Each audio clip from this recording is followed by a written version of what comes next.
चलिए एक बार ओपन कर लीजिए, आप लोग फिर रुकेंगे क्लास के बाद, ठीक है ना, फिर थोड़ा सा डिस्कशन करने के बाद तब जाएंगे। हो गया? पीडीएफ हो गया सबका डाउनलोड? भेजा तो हो गया डाउनलोड? किसका ऐसा हो गया? आप हाथ खड़े करना एक बार। चलो ठीक है। देखो इधर इधर सुनो, ध्यान से सुनो थोड़ा। इसमें जाएगा थोड़ा क्विक, और may be president and governor पूरा आज खत्म हो जाएगा और लक्ष्मीकांत आज आपको खत्म करना पड़ेगा, तो थोड़ा क्विक एकदम रहिएगा, अलर्ट रहिएगा। अगर थोड़ा भी गायब हुए तो गायब हुए, ठीक है ना, तो थोड़ा रेडी रहिएगा। ज़्यादा डिस्कशंस कम होगा, टॉपिक वाइज में थोड़ा ज़्यादा तेज़ी से चलेगा, तो थोड़ा आप अलर्ट रहिएगा पहले, ठीक है। तो चलिए ओपन करते हैं। आज है प्रेसिडेंट एंड गवर्नर, ठीक है ना। उसमें देखो जरा एक थीम लिखा होगा, वो थीम 2 है या थीम 3 है या थीम 4 है? जो मैंने वहाँ जो लिखा है वो थोड़ा सा रॉन्ग होगा। मैं आपको जो पहले थीम दिया था ना, उस थीम के अंदर ये कौन सा थीम आएगा? मेरे हिसाब से 4 आना चाहिए, ठीक है। तो खैर वो आप एक बार नोट डाउन अपने पे जब करना है तो आराम से हो जाएगा, उसके लिए चिंता नहीं करना थीम के लिए, ठीक है ना। वो फर्स्ट नोट्स के अकॉर्डिंग लिखा हुआ है वो।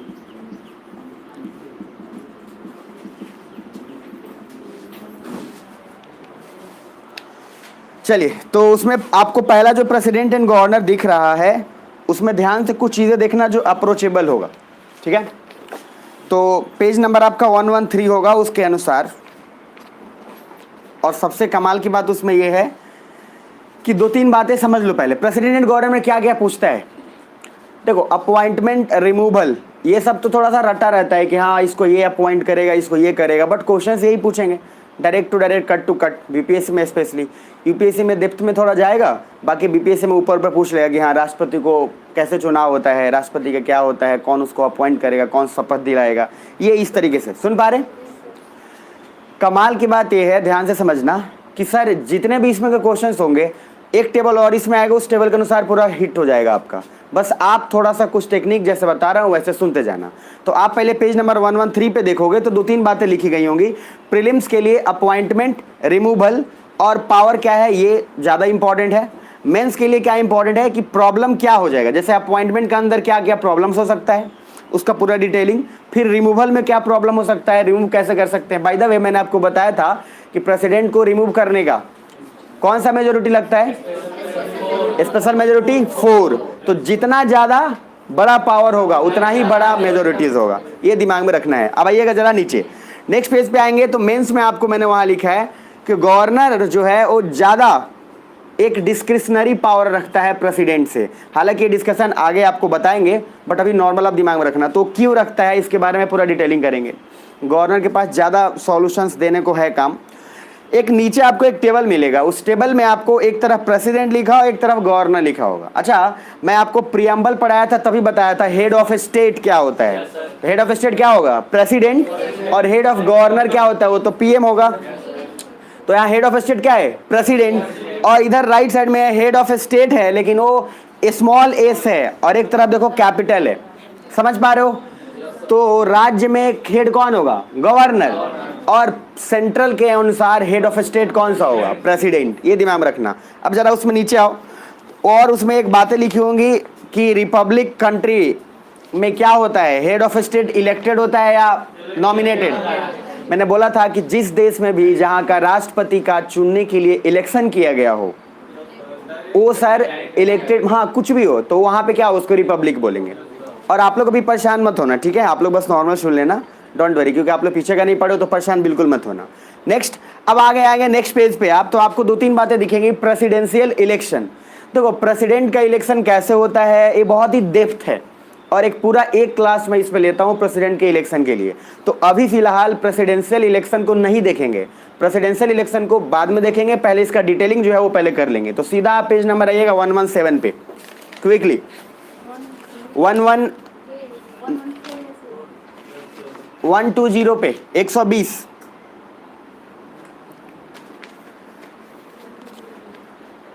आ गए सभी लोग? तो आपको वहां पे 2-3 बातें देखो। प्रेसिडेंशियल इलेक्शन जो है वो पूरा प्रोसेस मैं आपको बहुत मजे से बताऊंगा। हालांकि प्रेसिडेंशियल इलेक्शन सिलेबस में नहीं है, ना मेंस में है ना प्री में है, बट जानना जरूरी है वो, क्योंकि जब आप उसमें जानेंगे तब आपको उसके बाद ही पता चलेगा कि फिर कैसे क्या होता है। क्योंकि वो वही वाला बोला ना कि सिलेबस में नहीं देता है, लेकिन क्या करेगा वो, उसका यूज कहीं ना कहीं आपको पूछ देगा और वहां पे फिर लगेगा कि यार पढ़ लिए होते तो ठीक रहता। तो पूरा मजे तरीके से उसको करेंगे। बाकी फिर भी अभी जो करा रहे हैं उसको समझ लीजिएगा। नेक्स्ट आइएगा 120 पे आपको होगा qualification of president and governor. ये सब बहुत डायरेक्ट कट टू कट है, मैं एकदम जाऊंगा, आप बस दिमाग में रखना। तो क्वालिफिकेशन क्या क्या होना चाहिए कि मतलब आप अगर IAS बनना चाहते हैं तो ग्रेजुएशन आपका कंप्लीट होना चाहिए। उसी तरीके से प्रेसिडेंट बनना चाह रहे हैं तो आपके पास क्या होना चाहिए? पहला सिटीजनशिप, नागरिकता। तो भैया हो नागरिकता में बोला क्या है मैंने, जरा ध्यान से देखना। They can be any citizen इधर by birth, naturalisation, descent, anyone. अब ये सब जब मैं वर्ड यहाँ यूज कर रहा हूँ तो आपको पता होना चाहिए कहाँ यूज किया था वो, सिटीजनशिप में। वहाँ पढ़ाया था कि सर बर्थ अगर इंडिया में लिए है तब भी कोई दिक्कत नहीं है, वंशज है तब भी कोई दिक्कत नहीं है, नेचुरलाइजेशन है तब भी कोई दिक्कत नहीं है, बस वो इंडियन होने चाहिए। ये नहीं कि पाकिस्तान का उठ के आ गया और यहाँ राष्ट्रपति बना दिया गया। दूसरा एज, एज में सबसे इंपॉर्टेंट है, आप ध्यान से नीचे देखो। एक चीज बताओ, एक सरकार अगर गवर्नमेंट में रहती है तो कितने सालों के लिए? 5।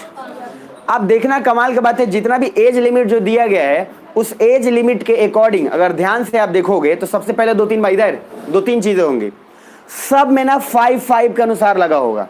आप देखना ध्यान से, जैसे मान लो 25 साल, 30 साल, 35 साल, मतलब 5 के टेबल से वो डिवाइड हो जाएगा। इसके पीछे कारण क्या है? कारण सिंपल है, आपको जिस तरीके से एक्सपीरियंस कैसे होगा मुझे बताओ। राष्ट्रपति को एक्सपीरियंस तब होगा जब वो जितना बार राष्ट्रपति रहेगा, तो एक बार राष्ट्रपति रहा तो कितने साल का एक्सपीरियंस? 5। फिर उसके बाद नेक्स्ट ईयर में भी रह गया तो कितने साल का? 10। तो बेसिकली ये टेन्योर किस हिसाब से? गवर्नमेंट के हिसाब से डिसाइड हो रहा है। तो सर जरा नीचे देखो और वहां पे देखो लोकसभा और एसएलए, विधायक और इन सब का, लोकसभा में एमपीज का, उनका क्या एज लिमिट है? 25। फिर आ गया और राज्यसभा में कितना है? 30 मिनिमम होना चाहिए, और प्रेसिडेंट और गवर्नर का 35। तो सर आप देखो 25 + 5 + 5, तो सर आप जब एमएलए विधायक हो तो कितने होने चाहिए आप? 25 साल के। फिर उसके आगे बढ़ो आप तो आपको क्या राज्यसभा में जाओ कितना? 30, और प्रेसिडेंट एंड गवर्नर क्या? 35। एक और बात बताता हूँ, जितना बड़ा पोस्ट उतना बड़ा मेजोरिटी उतना ही ज्यादा एज। कारण इसलिए क्योंकि मैच्योरिटी चाहिए। अब राष्ट्रपति बना दिए 20 से 25 साल के बीच का लड़का, पागल ही कर देगा वो। समझ में आया ना ये बात? हर जगह एकदम वही वार ही वार हो जाएगा। तो सर इस वजह से एज के अकॉर्डिंग कुछ चीजें ऐसी हैं जो एज के बाद ही मैच्योरिटी आपको आती है, नहीं तो उससे पहले वो नहीं आती है। कुछ चीजें एज के अकॉर्डिंग ही आती है, उससे पहले नहीं आती है, चाहे आप कितना भी नॉलेजेबल हो जाओ। अब अगर 21 साल का लड़का IAS बन गया है तो बन गया है, ठीक है, लेकिन उसमें उतना ही उतावलापन होगा जितना एक 21 साल के नॉर्मल बच्चों में भी है। सुन पा रहे हो? उसको मैच्योरिटी तब आएगी जब वो 30 के करीब जाएगा, तब लगेगा कि हाँ एक IAS ऑफिसर है, तो ये लगेगा कि हमारे स्कूल का ये है। तो बेसिकली कुछ चीज़ें या मैच्योरिटी आपको एज के अकॉर्डिंग आती है। और प्रेसिडेंट एक बहुत बड़ा पावर है जहाँ से देश का सारा कुछ उसी के अनुसार रिप्रेजेंटेशन होना है बाहर। तो सर उसके लिए आपको एक क्राइटेरिया जरूरी है जो कि एज एक हाई होना चाहिए। नीचे आइए नेक्स्ट। अब है उसके बाद उसको ऊपर सब छोड़ दीजिएगा, सीधा एज में मैंने क्या बोला? लोकसभा के लिए कितना? 25, राज्यसभा के लिए 30, और उसके बाद प्रेसिडेंट गवर्नर के लिए 35। अब सीधा नीचे आते जाइए मजे तरीके से। नीचे आएंगे तो 2-3 बातें मैंने जो लिखा है उसको समझिएगा। प्रेसिडेंट को हम इलेक्शन से चुनते हैं या नॉमिनेट करते हैं? इलेक्शन से चुनते हैं। तो प्रेसिडेंट को इलेक्शन से चुनते हैं, तो उसके बाद गवर्नर को भी क्या इलेक्शन से चुनते हैं? गवर्नर को तो गवर्नर कभी भी इलेक्शन से नहीं चुना जाता। तो गवर्नर को क्या है? सरकार, जैसे राज्यपाल समझ रहे हैं ना, तो राज्यपाल को क्या, मान लो सेंट्रल गवर्नमेंट में है अगर बीजेपी की गवर्नमेंट, तो बीजेपी की गवर्नमेंट है, तो उन्होंने क्या बोला कि चलो इस राज्य में इनको राज्यपाल बना दो। काउंसिल ऑफ मिनिस्टर अपना डिस्कशन करके उनको अपॉइंट कर देते हैं। प्रेसिडेंट बोलता है ठीक है, प्रेसिडेंट उनको अपॉइंट कर देता है, लेकिन प्रेसिडेंट की उसमें सहमति चाहिए। अब देखो, प्रेसिडेंट की सहमति चाहिए वो तो ठीक है, और प्रेसिडेंट क्यों नहीं सहमति देगा? क्योंकि सर सेंट्रल गवर्नमेंट में पावर बीजेपी का है, वो तो बस एक नॉर्मल खाली बोल देगा फॉर्मेलिटीज एक प्रोसेस के लिए कि आप साइन करके इनको अपॉइंट कर दीजिए। अब सुनना एक चीज, हाँ अब ध्यान से पहले सुनना। मान लो अगर मोदी जी हैं, ये चाहते हैं कि बिहार में राज्यपाल, अभी नाम क्या है राज्यपाल का, किसी को पता है? फागू चौहान। तो चलो ठीक है, तो मान लो, अभी समझ लो ध्यान से, ये चाहते हैं कि बिहार में राज्यपाल फागू चौहान हो। याद रखना एक बात, समझ लेना पहले ध्यान से, ये जो है ना ब्रह्मा विष्णु महेश, तो ये क्या है? विधायिका, कार्यपालिका और न्यायपालिका, लेजिस्लेटिव, एग्जीक्यूटिव, जुडिशियरी। अब जरा चीजों को समझना, ये काम आप सोच के देखो कि अगर ये तीनों में लड़ाई होता है, मान लो मैंने आपको रूल 4 बोला था, तो क्या बोला था? इंटर चेक्स एंड बैलेंसेस, एक दूसरे को चेक करेगा, सेपरेशन ऑफ पावर तो है ही, लेकिन अगर यही लोग आपस में लड़ने लगे, मान लो एल ई लड़ रहा है, फिर ई भी लड़ रहा है, तीनों इधर से एक मुक्का वो एक मुक्का ये दे रहा है, तीनों चल रहा है एकदम, तो फिर कोई तो ऐसा हो जिसका समाधान निकाले। तो हमारे है ना दादाजी प्रेसिडेंट।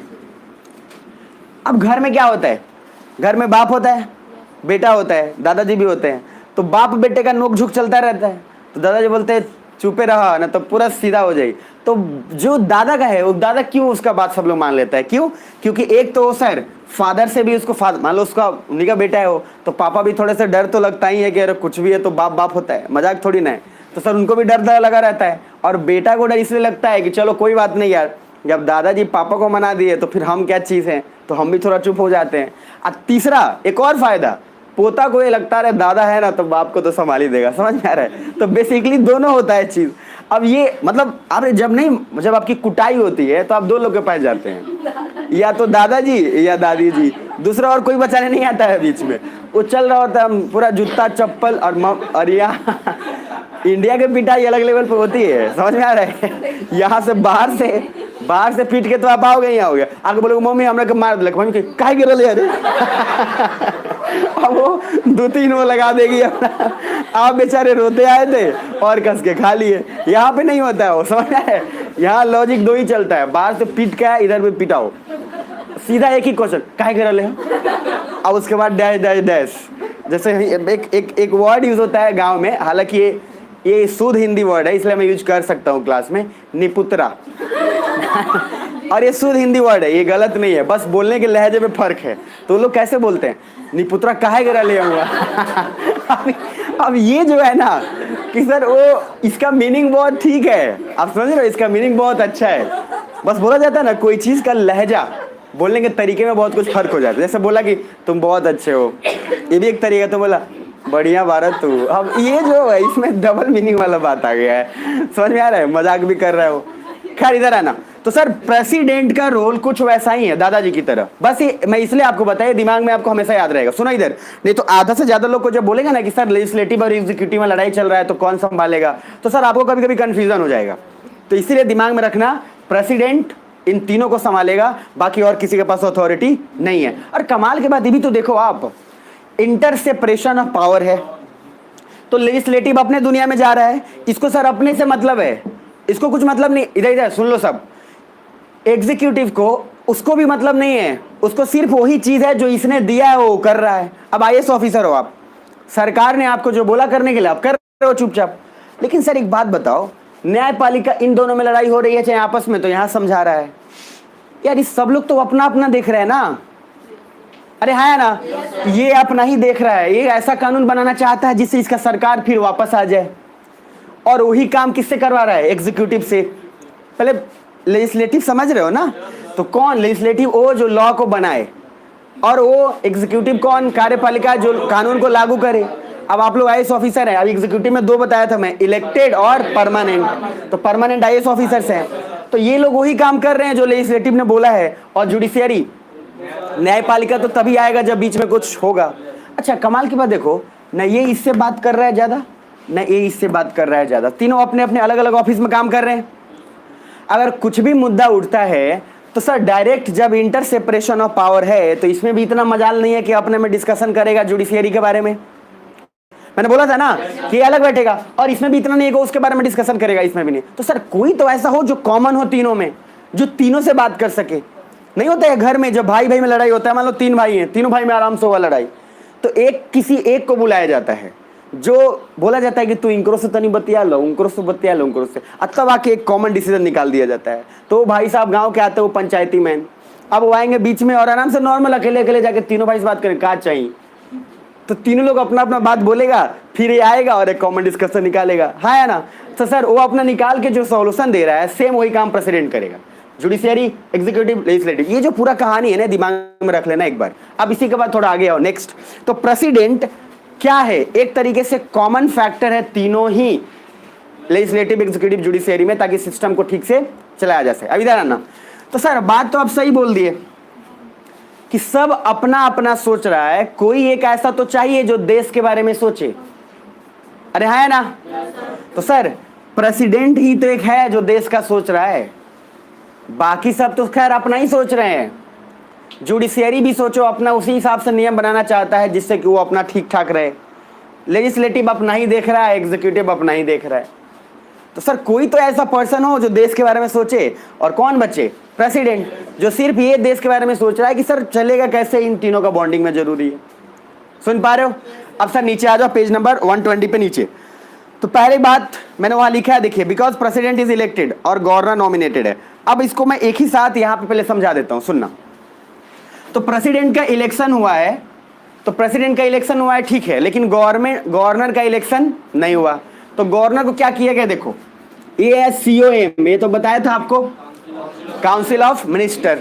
तो सर ये मिनिस्टर लोग हो गए, काउंसिल ऑफ मिनिस्टर मान लो, और काउंसिल ऑफ मिनिस्टर का हेड कौन होता है? PM। तो बेसिकली प्राइम मिनिस्टर ही बता देता है कि कौन गवर्नर बनेगा एक तरीके से, लेकिन काउंसिल ऑफ मिनिस्टर का भी तो सर उसमें बात चलेगा ही चलेगा। अब मान लो इन लोगों ने डिसाइड किया कि हम फागू चौहान को बनाना चाहते हैं क्या? CM, governor. तो सर गवर्नर अगर बनाना चाहते हैं तो ये तो बात ठीक है, लेकिन इससे पहले ये लोग काउंसिल ऑफ मिनिस्टर में डिस्कशन होगा, डिस्कशन होकर एक नाम फाइनलाइज हो गया कि चलो इनको बना दिया जाए। अब क्या होगा? ये अपना प्रस्ताव कहाँ भेजेंगे? प्रेसिडेंट के पास। और प्रेसिडेंट यहाँ कुछ लांग लपट नहीं करेगा। क्यों? अरे ये तो खुद पावर में है ये लोग, और प्रेसिडेंट क्या उसमें रिस्क लेगा? प्रेसिडेंट को पता है कि भैया कोई दिक्कत नहीं है, जो आता है, जो काउंसिल ऑफ मिनिस्टर दिया उसको साइन कर दिया, बन गए गवर्नर। अब गवर्नर बन गया तो एक बात बताओ, आपको मैंने रूल 1 पढ़ाया था, क्या था रूल 1? हाँ, तो एक डेमोक्रेटिक मैंडेट होना चाहिए, जिसमें कि सर आप अगर किसी को चुन रहे हो तो आप खुद इलेक्टेड होना चाहिए। क्या सभी सुन पा रहे हो? तेजी में जाएगा यहां से। अब उसके बाद गवर्नर है। रूल 2 क्या बोला था? Centre greater than states. अच्छा आप देखो जरा, प्रेसिडेंट सेंटर में रहता है कि स्टेट में? अरे सेंटर में है ना, तो केंद्र में है। और राज्यपाल तो कहाँ है? राज्य में। तो सर राज्यपाल की जरूरत क्यों पड़ रही है? अगर प्रेसिडेंट ही सेंटर में है तो राज्यपाल की जरूरत क्यों पड़ रही है? अब सोच के देखो, सेंटर ग्रेटर देन स्टेट से। अब राज्य है कितने अभी? 28 बोला था ना। अब 28 राज्य हैं, 28 राज्य को प्रेसिडेंट के पास इतना तो फुर्सत है नहीं कि सबको देख लेगा। लेकिन ये भी बात है, अगर देख भी नहीं ले, अगर मान लो राज्यपाल को बना भी देता है तो क्या पता राज्यपाल कहीं ज्यादा पावरफुल हो जाए। अब पावरफुल अगर ज्यादा हो जाएगा तो फिर तो एक ये वाला रूल तो ब्रेक हो गया ना, क्योंकि सेंटर हमेशा क्या होना चाहिए? बड़ा होना चाहिए। किससे? स्टेट से। इसीलिए राज्यपाल को नॉमिनेटेड किया जाता है कि राज्यपाल एक तरीके से कुछ नहीं है, गवर्नर सिर्फ एक ही चीज है, क्या? ये एजेंट है सेंटर का। मतलब एक तरीके से होता है ना, ये एजेंट जो यहां पे रह के इसका बात उठा के वहां तक आप तक पहुंचा देगा, बाकी अब आप जानिए। सुन पा रहे? तो राज्यपाल ने क्या किया? जो भी चीज राज्य में हो रहा है, राज्यपाल को ये लगा कि कुछ गड़बड़ हो रहा है, राज्यपाल सीधा फोन उठाया PM के पास, हेलो, फोन उठा के बोल दिया कि स्टेट ऐसा कुछ करना चाह रहा है। अब स्टेट क्या कुछ करना चाह रहा है, उसमें बहुत सारी प्रावधान है, लेकिन जैसे मान लो स्टेट चाह रहा है कि हाई कोर्ट के जज और इन लोगों का कुछ ट्रांसफर और कुछ और सोच रहा है। याद रखो, हाईकोर्ट के जज और तबादले, मैंने आपको वहां पढ़ाया था कि 4 चीज को छोड़कर और कोई चीज उसमें नहीं कर सकता है। तो सर कॉन्स्टिट्यूशनल अमेंडमेंट होगा। तो हाईकोर्ट के जज का पावर चेंज करने का कोशिश कर रहा है मान लो, तो राज्यपाल क्या करेगा? सीधा फोन उठाकर किसको कॉल करेगा? पीएम। अब कमाल की बात है कि राज्यपाल का सिर्फ काम ही इतना है। अब राज्यपाल अगर मान लो राज्य का समर्थन कर रहा है, जैसे केरला में राज्यपाल हैं, उन्होंने जैसे ही राज्य का समर्थन किया कि हाँ राज्य सरकार ठीक है, केंद्र सरकार बोला चलिए आइए। भाई ऐसा भी तो पॉसिबल हो सकता है ना, क्योंकि कौन अपॉइंट अगर केंद्र किया है तो उसको हटाएगा भी कौन? केंद्र ही हटाएगा। साइन प्रेसिडेंट का था, प्रेसिडेंट के साइन से चला गया, बाकी तो पूरा पावर किसके हाथ में? इन्हीं लोग के हाथ में। तो गवर्नर हुआ क्या? नॉमिनेटेड, और प्रेसिडेंट क्या हुआ? इलेक्टेड। इलेक्टेड का ज्यादा पावर होगा कि नॉमिनेटेड का? इलेक्टेड का, जो चुन के आया है। अब प्रेसिडेंट ने अगर एक बार बोला गवर्नर को कि बेटा ऐसे रहो, ठीक है, प्रेसिडेंट कभी भी उस पर जबरदस्ती नहीं करेगा। लेकिन हाँ, सेंट्रल गवर्नमेंट जो पीएम है जरूर गवर्नर को बार बार याद दिलाते रहेंगे, याद रखना हम ही बनाए हैं तुमको। आ रहा समझ में? तो ज्यादा उल्टा सीधा नहीं करने का। और बिहार में जो एक बार गवर्नर बनता है, ज्यादा चांस ये है कि राष्ट्रपति भी बनता है ना। खैर कोई बात नहीं, आइए नीचे। Because president is elected and god is nominated, so ही एज इज 35। ये छोड़ दो, सीधा नीचे आओ। मैंने लिखा है no office of profit. No office of profit मतलब क्या? सर प्रेसिडेंट कभी भी वो करप्शन और उस वाले मामले में नहीं होते। इनफैक्ट प्रेसिडेंट जब बनता है उससे पहले मान लो किसी पार्टी से जुड़ा हुआ था, मान लो बीजेपी से, तो प्रेसिडेंट अपने उस पार्टी को कंप्लीट छोड़ के तभी वो आएगा। तो प्रेसिडेंट जब भी बनता है वो किसी पार्टी का नहीं होता, वो ए पॉलिटिकल होता है। जो मैंने आपको 2 वर्ड इस बताया था, एक पॉलिटिकली न्यूट्रल, और नहीं बताया था तो आगे आएगा, और एक होता है ए पॉलिटिकल। मतलब राष्ट्रपति किसी भी पार्टी का नहीं है, ना किसी धर्म का है, ना किसी समुदाय, ना किसी जाति का, वो बस सिर्फ एक ही है, देश के लिए है। सर कोई तो ऐसा होना चाहिए ना, आप सोच के देखो ना, कि देश के लिए हो। लेजिस्लेटिव, एग्जीक्यूटिव, जुडिशरी तो अपने में लगे हुए हैं सब, एक तो ऐसा हो जो सिर्फ देश का हो। इसीलिए राष्ट्रपति को सर जैसे ही इलेक्शन में वो नॉमिनेट होने से पहले उसको पीछे की सारी पॉलिटिकल पार्टियों से, कुछ लोगों को ये लगता है कि राष्ट्रपति ना बीजेपी का ही है, ऐसा नहीं होता है। आप यकीन मानो, जब आप पद पे जाते हैं ना, जैसे कुछ लोगों को लगता है ना कि आईएएस ऑफिसर आप बनते हैं सब ये होता है, जब आप उस पद पे जाओगे ना तब आपको ये समझ में आता है कि नहीं यार ऐसे नहीं कर सकते। सुन पा रहे हो मेरी बात? इसीलिए तो आज तक सोच के देखो, प्रेसिडेंट आज तक कभी रिमूव नहीं किया गया, ना ही किसी प्रेसिडेंट को हटाया गया, आज तक नहीं। आप आइडिया लगाइए। तो सर एक प्रेसिडेंट एक गरिमा है, वो एक पोस्ट है जो देश को रिप्रेजेंट करता है, किसी पर्टिकुलर जाति धर्म को रिप्रेजेंट नहीं कर रहा है कि हाँ हो गया बात। सुन पा रहे हो? नीचे आ जाओ, नेक्स्ट। अब आपको एक पॉइंट थर्ड दिखेगा। अब सर एक बात बताओ कि अगर प्रेसिडेंट इलेक्टेड है तो प्रेसिडेंट के पास ज़्यादा क्वालिफिकेशंस की जरूरत पड़ेगी, बिकॉज वो इलेक्टेड है, और एक तरीके से गवर्नर है, तो क्वालिफिकेशंस में उसमें भी लगभग एज तो सेम है। बट देखा जाए बाई पावर वाइज तो सर इसमें तो कोई डाउट ही नहीं है कि प्रेसिडेंट हमेशा किससे ज़्यादा पावरफुल होगा? किससे? गवर्नर से। सुन पा रहे हो? नहीं। अब सर बात आता है कि शपथ कौन दिलाएगा प्रेसिडेंट को। तो सर पॉइंट नंबर नीचे देख लो, आपको वहां पे 2 चीफ जस्टिस ऑफ इंडिया होगा, CJI। अच्छा देखो, ये जो शपथ दिलाने वाला क्वेश्चन है ना, ये आमतौर पे छोटे मोटे एग्जाम्स में पूछे जाते हैं। इसको कौन शपथ दिलाएगा, ये सब यूपीएससी में नहीं पूछा जाता। ये SI, बिहार पुलिस, यही फलना डिंगाना, एक मतलब चिंगपो, इन सब में पूछा जाता है। ये समझ में आ रहा है? इसमें दूसरा ये अब देखो, IAS और उसमें नहीं पूछता है, वो शपथ दिलाने उसको पता है IAS बनने के बाद कौन सा इसको शपथ दिलाना है, उसको बस ऑलरेडी वो चीज़ें पता हो जाती है उस प्रोसेस में ही। तो क्या करना क्या है, फिर भी मैं आपको बता देता हूँ ताकि ना छूटे। टेक्निक थोड़ा दिमाग में रख लेना। देखो कॉमन सेंस से सोचो पहले, प्रेसिडेंट सबसे उच्चतम है, इधर इधर हेलो सुन पा रहे हो? सबकी सो रहे हो? अगर प्रेसिडेंट सबसे हाईएस्ट है तो उसको शपथ दिलाने वाले में भी कुछ दम होना चाहिए। तो पहले सोचिए देखो कि क्या प्रेसिडेंट को प्राइम मिनिस्टर शपथ दिलाएगा? कभी पॉसिबल नहीं है। आप कॉमन सेंस सोचो, क्योंकि कुछ लोगों को कंफ्यूजन होता है, रट के चले जाते हैं chief justice of India president को करता है, और वहां जाके मार के आएंगे क्या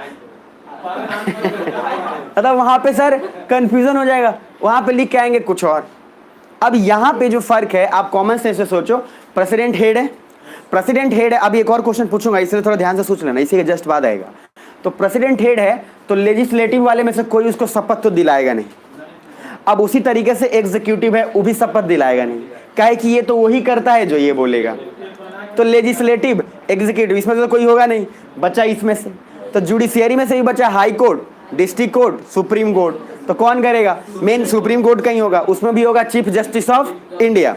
तो एक ही बचा हाईएस्ट। अच्छा अब बताना, गवर्नर को रटा रटाया नहीं, कॉमन सेंस से सोच के देखना, जिनको आता है नहीं आता है। गवर्नर को कौन शपथ दिलाएगा? अब आप सोच के देखो नॉर्मल कि गवर्नर भी कहाँ का, एक राज्य का है। अच्छा, कुछ लोग को लगेगा sir chief justice of India भी तो दिलवा सकता है, मतलब कुछ लोग को लगेगा इन द सेंस इसलिए कि हाँ सर, मतलब कभी कभी एग्जाम में ऐसा आते हैं भैया, उलुल जुलुल ऐसे आते हैं और वहाँ पे बढ़िया वाला ऑप्शन भी होता है, उनको ये लगेगा कि हाँ काहे नहीं चीफ जस्टिस ऑफ इंडिया होवे करेगा। अब उसको सर हो जाता है कंफ्यूजन, क्योंकि वो क्लैरिटी से तो ऐसे भी पढ़ के नहीं गया ना, ऊपर ऊपर रट के गया है वो। उस समय आप कॉमन सेंस से सोचो कि जब कोई राज्य का अगर बनने वाला है तो उसमें स्टेट इंटरफेयर वहां पे क्यों आके करेगा। दूसरा, क्या चीफ जस्टिस ऑफ इंडिया के पास कोई और काम नहीं है कि 28 गो राज्य है, हर राज्य में राज्यपाल को शपथें दिला रहा है। अरे 28 राज्य है, अब 28 में हर राज्य में गवर्नर है। अब sir chief justice of India अपना सुप्रीम कोर्ट का काम छोड़ उड़ के सुबह से शाम खाली शपथें दिला रहे हैं, और ऐसे भी हमारे पास जज इतने कम हैं कि और भी हमारे पास काम ही नहीं है। तो सर क्या चीफ जस्टिस ऑफ इंडिया का भी वक्त निकाल पाएगा? नहीं। हम उस समय नहीं ना एज नहीं सोच पाते कि अरे 28 राज्य है। एग्जाम में पता है क्या सोचते हैं, एक वो तो राज्य है, क्योंकि हम एक ही पे सोच रहे हैं ना कि गवर्नर को कौन, ये सर समझ रहे हैं आप, समझ लेना बात, एग्जाम में यही होता है। और यहाँ पे इजी सिलेक्शन टफ क्वेश्चंस को बनाने से नहीं होता है, सिलेक्शन इजी क्वेश्चंस को बनाने से होता है, याद रखना। और आपको वही इजी क्वेश्चन कन्वर्ट जल्दी करना है, टफ क्वेश्चन बनाने से कभी सिलेक्शन नहीं होता, ये दिमाग में रख लीजिएगा। और आप हारते भी हैं एग्जाम में तो आसान क्वेश्चंस के वजह से हारते हैं, टफ क्वेश्चन की वजह से नहीं। अरे टफ तो सबके लिए टफ है, लड़ाई तो आसान की है ना। तो कुछ लोग सोचते हैं हमको तो सब आता है, ये सोच के जाते हैं हमको सब आता है, और वहां जाके पता चलता है कि छोटे छोटे क्वेश्चंस में क्या है, आपको कंफ्यूजन हो रहा है, 2 ऑप्शन में आप आ जा रहे हैं, बार बार 3 ऑप्शन में लपेट जा रहे हैं। इसीलिए मैं बोला बेसिक चीज़ों पर ज़्यादा काम करना। तो sir chief justice of India के लिए नॉर्मल ऐसे याद रख लो आप, तो आप कंफ्यूजन तो आपको नहीं होगा, लेकिन चीफ जस्टिस ऑफ इंडिया किसको शपथ दिला रहा है? प्रेसिडेंट को। तो इसको याद रखने के लिए जनरली याद रखा जाता है ऐसे, आप याद खुद से भी रख सकते हो, आईपी याद रखो, थोड़ा याद रहेगा, ठीक है। और दूसरा, अब बचा गवर्नर। तो गवर्नर को सर हाई कोर्ट का जो चीफ जस्टिस है वो उसको अपॉइंट करेगा, वो भी चीफ जस्टिस ही होगा, लेकिन कहाँ का होगा? हाई कोर्ट का। तो हर हाई कोर्ट में सर चीफ जस्टिस होगा, तो आराम से हर राज्य अपने अपने हिसाब से शपथ दिलवा लेगा उसको। ये तो केंद्र से उठ के नहीं आएगा ना बार बार। अरे सुन रहे हो नहीं सुन रहे हो? अब जरा आगे आओ नेक्स्ट। तो सीजीआई पेज नंबर उसी पे नीचे 3rd, CJI gives oath to president. Oath समझ रहे हैं ना, शपथ। मैं गीता की कसम खाता हूं, गीता की कसम नहीं, गीता पे हाथ रख के chief justice of high court that state give oath to governor. अगर चीफ जस्टिस ऑफ इंडिया सारे गवर्नर को ओथ दिलाते रहे तब काम कौन करेगा? 28 राज्य है, आप समझ लो ना, घूम के खाली शपथें दिला रहे हैं, अपना काम छोड़ दिए। छोड़ दे क्या? चलो आप पेज नंबर 121। अब सर देखो, प्रेसिडेंट को हमने क्या किया? शपथ दिला के घर में बैठा लिया ना, हम तो प्रोसेस से। अभी तक क्या पढ़े? अभी तक ये पढ़े कि प्रेसिडेंट का क्वालिफिकेशन क्या है, एज कितना है? मिनिमम 35 होना चाहिए। आगे आए उसके बाद तो ये बोला गया कि सर इंडिया का होना चाहिए, पाकिस्तान के? इंडियन होना ही चाहिए। उसके बाद आए अब सर इंडिया के हैं, उसके बाद शपथ भी दिलवा दिए गए, इनको घर में बैठा दिया गया, घर में आ गए। अब प्रेसिडेंट साहब पूरा एकदम जो है फैले पड़े, लेकिन सर हटाया भी तो जा सकता है, तो थोड़ा रिमूवल देख लेते हैं आगे नेक्स्ट। तो removal of president and governor.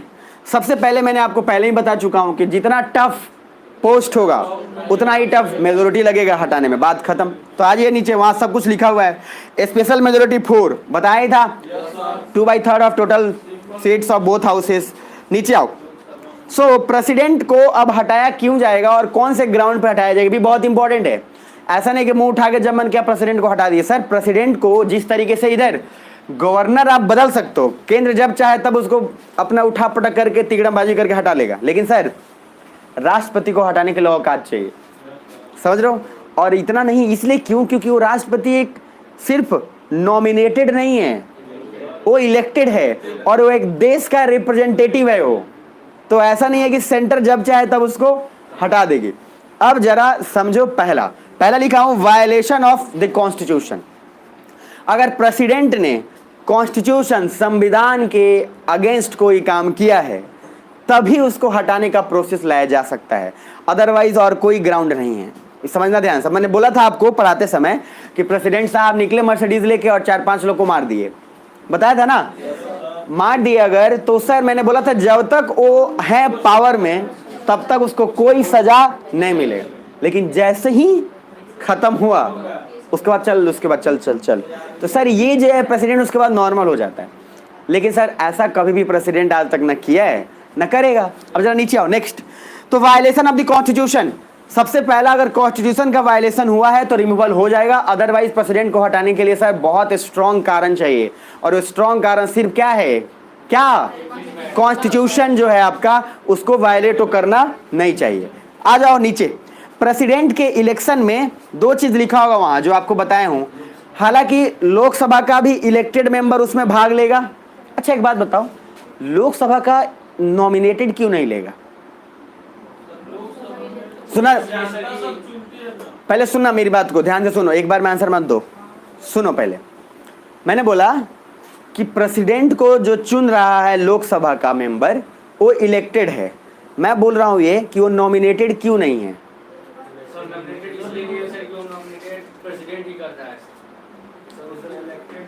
मैं क्या बोल रहा हूं, हाँ नहीं हाँ बोलिए। तो मैंने आपको पहले ही बोला है, क्या बोला कि जब खुद इलेक्टेड रहोगे तभी तो इलेक्टेड को चुनोगे। तो सर प्रेसिडेंट को, अरे इतना कहाँ नींद में हो सब क्या? सर रूल 1 क्या बोला था कि आप अगर खुद, जब तक आप खुद जीते नहीं हो तब तक आप दूसरे को कैसे चुन लोगे?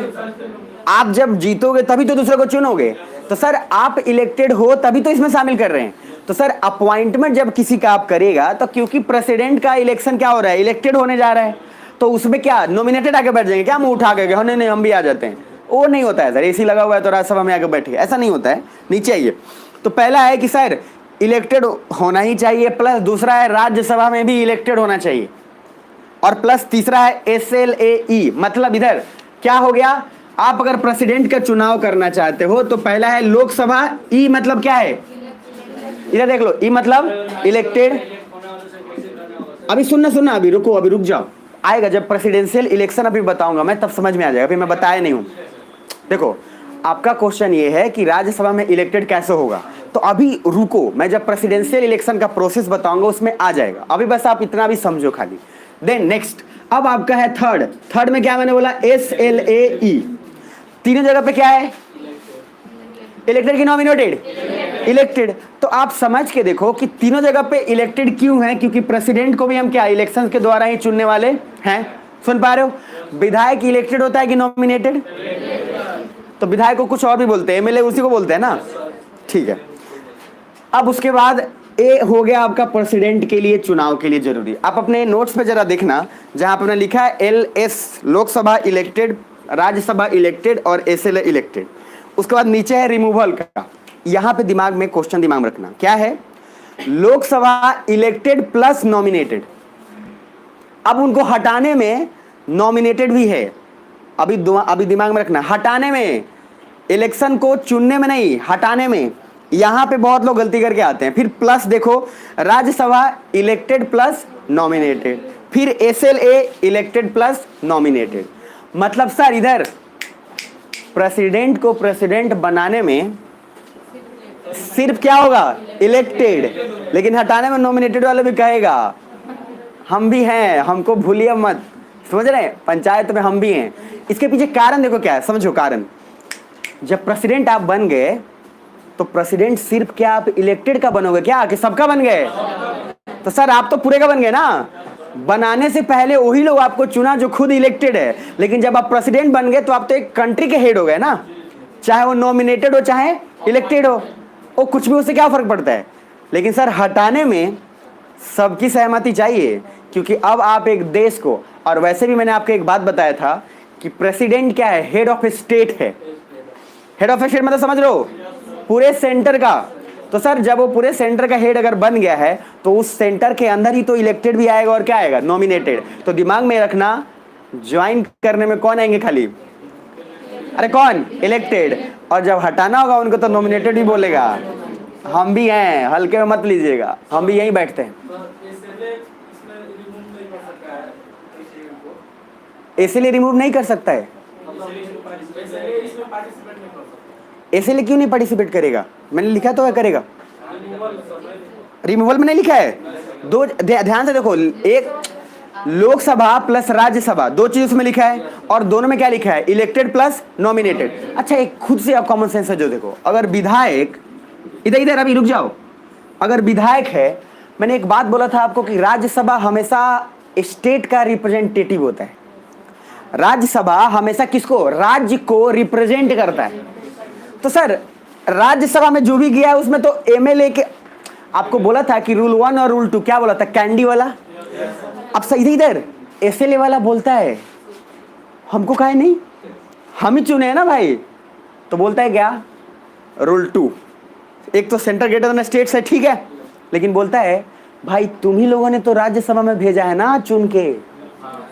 अरे विधायक लोग ही चुन के भेजे ना राज्यसभा में। तो बोलता है मतलब, इसका मतलब क्या कि तुम लोग आए हो तो तुम लोग किसको रिप्रेजेंट कर रहे हो? राज्य को। मतलब जो तुम्हारा राज्य है उस राज्य के तुम अपने आप को यहाँ पे आके दिखा रहे हो कि हाँ हम राज्य के तरफ से हैं। तो जब राज्यसभा आ ही गया तो एसएलए को काहे उठा के लाएगा? एसएलए को बोला तुम साइड रहो। इसीलिए राज्यसभा को जानबूझ के यहाँ पे सर रखा गया है, कारण है उसके पीछे। आप सोच के देखो, अगर एमएलए के सबको रिमूवल में पावर दे दिया जाए तो पूरा स्टेट में कितना एमएलए होगा? अब सर हर स्टेट का एमएलए अगर मिल गया तो अकेले ही उखाड़ के फेंक देगा प्रेसिडेंट को, फिर ये रूल 2 कॉन्स्टिट्यूशन सब हो गया खत्म। आप समझ पा रहे हो? देखो कितना मजेदार तरीके से बनाने वाले को आप स्ट्रक्चर देखो कि क्या दिमाग लगा के बनाया है। आप चुन के पहुंचा तो दिए बेटा, लेकिन हटाने में अब एक वैसा हाउस आ रहा है जिस हाउस में सीट भी लिमिटेड है। क्या कि राज्यसभा में फिर क्या आ गया? 245। अब आप लोग कितना भी चुन के लेके गए होंगे, चुनाव और काउंटिंग तो इसी के बेसिस पे होने वाला है। नहीं तो खाली बोला जाता कि एमएलए भी आओ, अरे राज्यसभा का एमएलए इतना इतना आ जाएगा कि काम उसके बाद खत्म हो जाएगा। हालांकि थोड़ा सा प्रेसिडेंशियल इलेक्शन जब मैं और पढ़ाऊंगा तो आपको बहुत कुछ इसमें क्लियर हो जाएगा, लेकिन अभी दिमाग में रखना कि इलेक्टेड के समय जब प्रेसिडेंट को आप कर रहे हैं तो सिर्फ कौन शामिल होगा? जोर से बोल लो, इलेक्टेड। और रिमूवल में नॉमिनेटेड भी होगा। तो लोकसभा प्लस राज्यसभा में इलेक्टेड प्लस नॉमिनेटेड प्रेसिडेंट को हटाना है। तो जरा नीचे आओ और वहां देखो एक क्वेश्चन जो आपने अभी मैंने आंसर दिया, वही सेम क्वेश्चन वहां लिखा हुआ है। In removal why not SLAE? अभी क्वेश्चन वही था, अब यही सेम क्वेश्चन वहां है कि सर रिमूवल में हम विधायक को क्यों नहीं ले रहे हैं? पहला राज देख लो, because rule 2 centre greater than states and the candies, Rajya Sabha तो पार्ट ले रहा है ना, because Rajya Sabha is the representative of state, so why need SLA? तो सीधा बोलता है बड़ा भाई, भाई राज्यसभा को तो तुम्हारे ही बेहाफ पे है, तो तुमको क्या जरूरत है आने का? नीचे आओ। Why nominated is taking participation in removal? Question ये भी उठता है कि नॉमिनेटेड को हम क्यों ले रहे हैं? तो पहले एक बार रीजन देख लो। Because the ground on which president is getting removed, उसमें डेमोक्रेटिक मैंडेट रिफ्लेक्ट नहीं हो रहा है। ये तो एक लीगल ग्राउंड है, इसका डेमोक्रेसी से कोई लेना देना नहीं है, तो फिर नॉमिनेटेड हो या इलेक्टेड हो क्या फर्क पड़ता है? पहली बात कि सर आप अगर प्रेसिडेंट को हटा रहे हो, और प्रेसिडेंट को हटाना इतना आसान तो है नहीं, तो जब प्रेसिडेंट को अगर हटा रहे हो तो उसमें सीधी सी एक बात तो जरूर है कि नॉमिनेटेड बस एक फॉर्मेलिटीज होगा। और मैंने क्या बोला कि प्रेसिडेंट कभी भी बन जाने के बाद आप किसी एक के नहीं होते। देखो IAS बनने से पहले, प्रेसिडेंट बनने से पहले, दोनों सिचुएशन को समझो।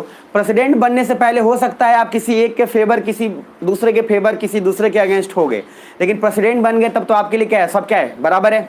सुन पा रहे हो? तो जब आप उसी के हो गए जिसमें अंदर आप एक हाउस को रिप्रेजेंट कर रहे हो, और ऐसे भी प्रेसिडेंट सर पूरे डिफेंस का हेड होता है।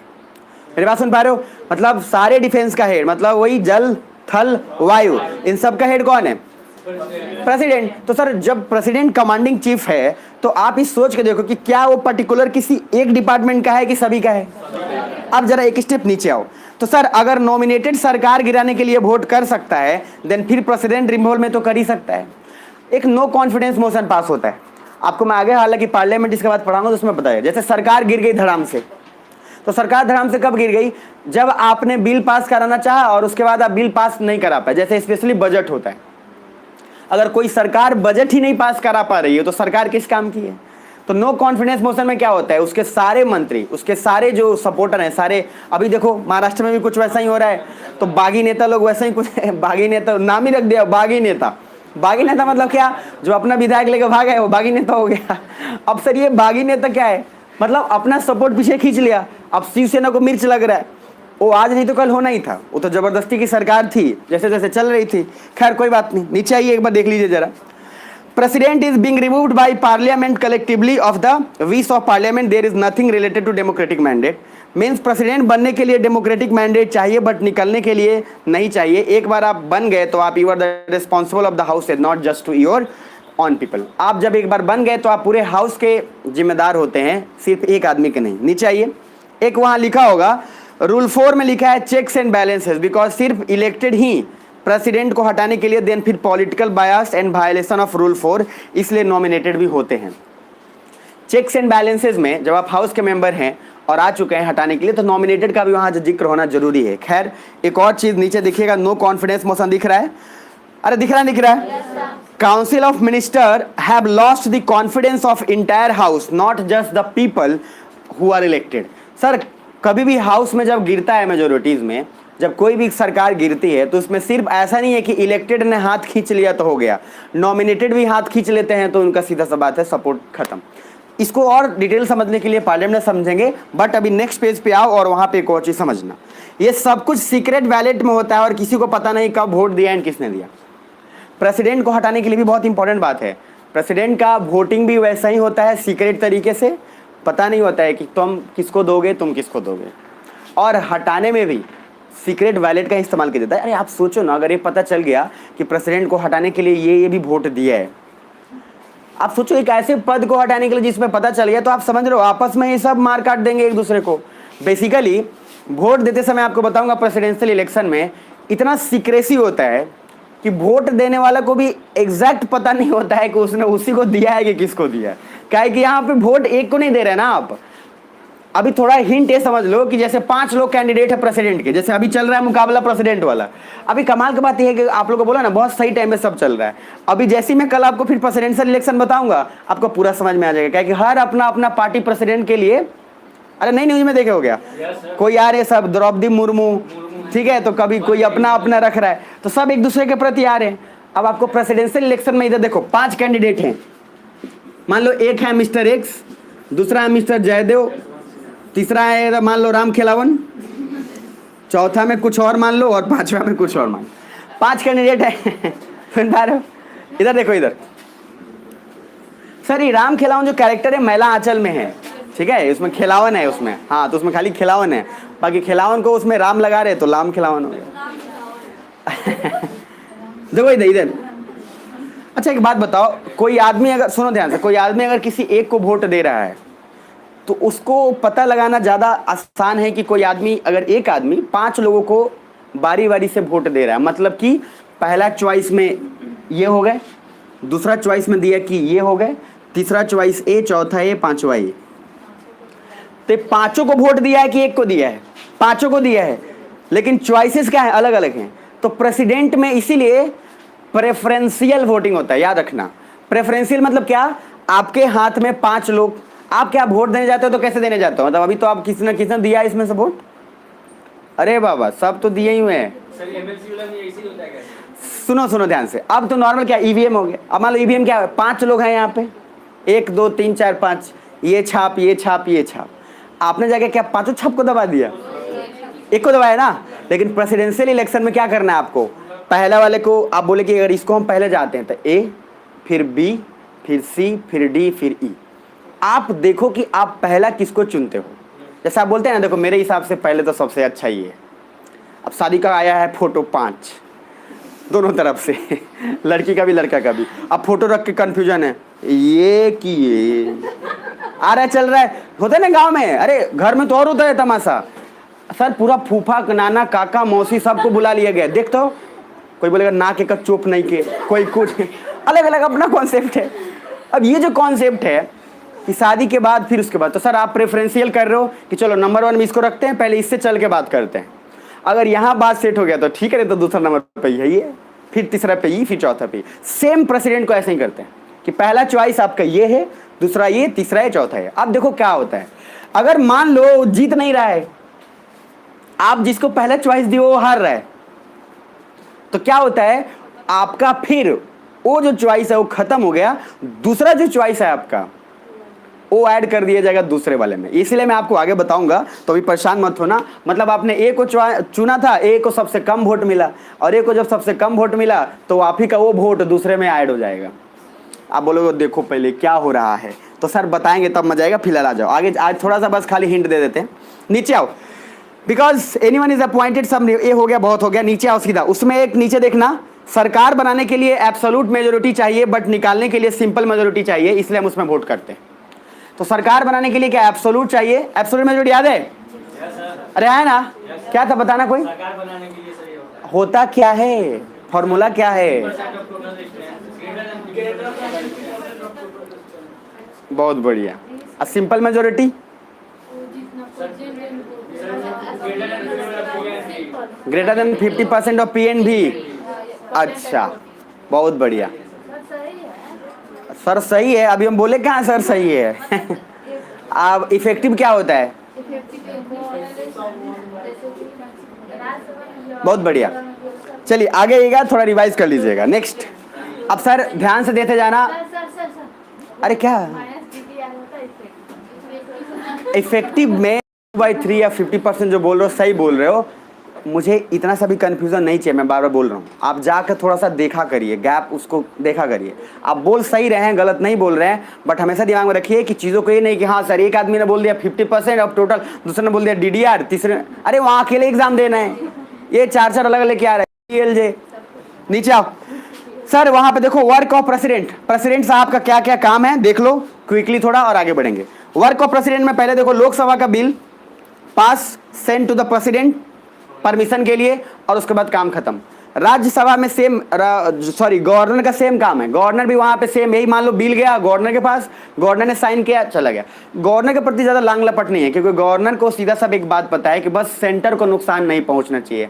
बाकी इधर अब सोचो सर, मनी बिल जानते हो ना, तो मान लो मनी बिल है और पास कराया जा रहा है, अब गवर्नर ने मान लो मना कर दिया। अब सोच के देखो, गवर्नर ने क्या किया? आप सोचो कि राज्य को तो पैसे की जरूरत नहीं है क्या? जरूरत है। अगर गवर्नर मनी बिल ही पास नहीं कराने दे तो बहुत बड़ा अड़ंगा हो जाएगा, आप समझ पा रहे हो?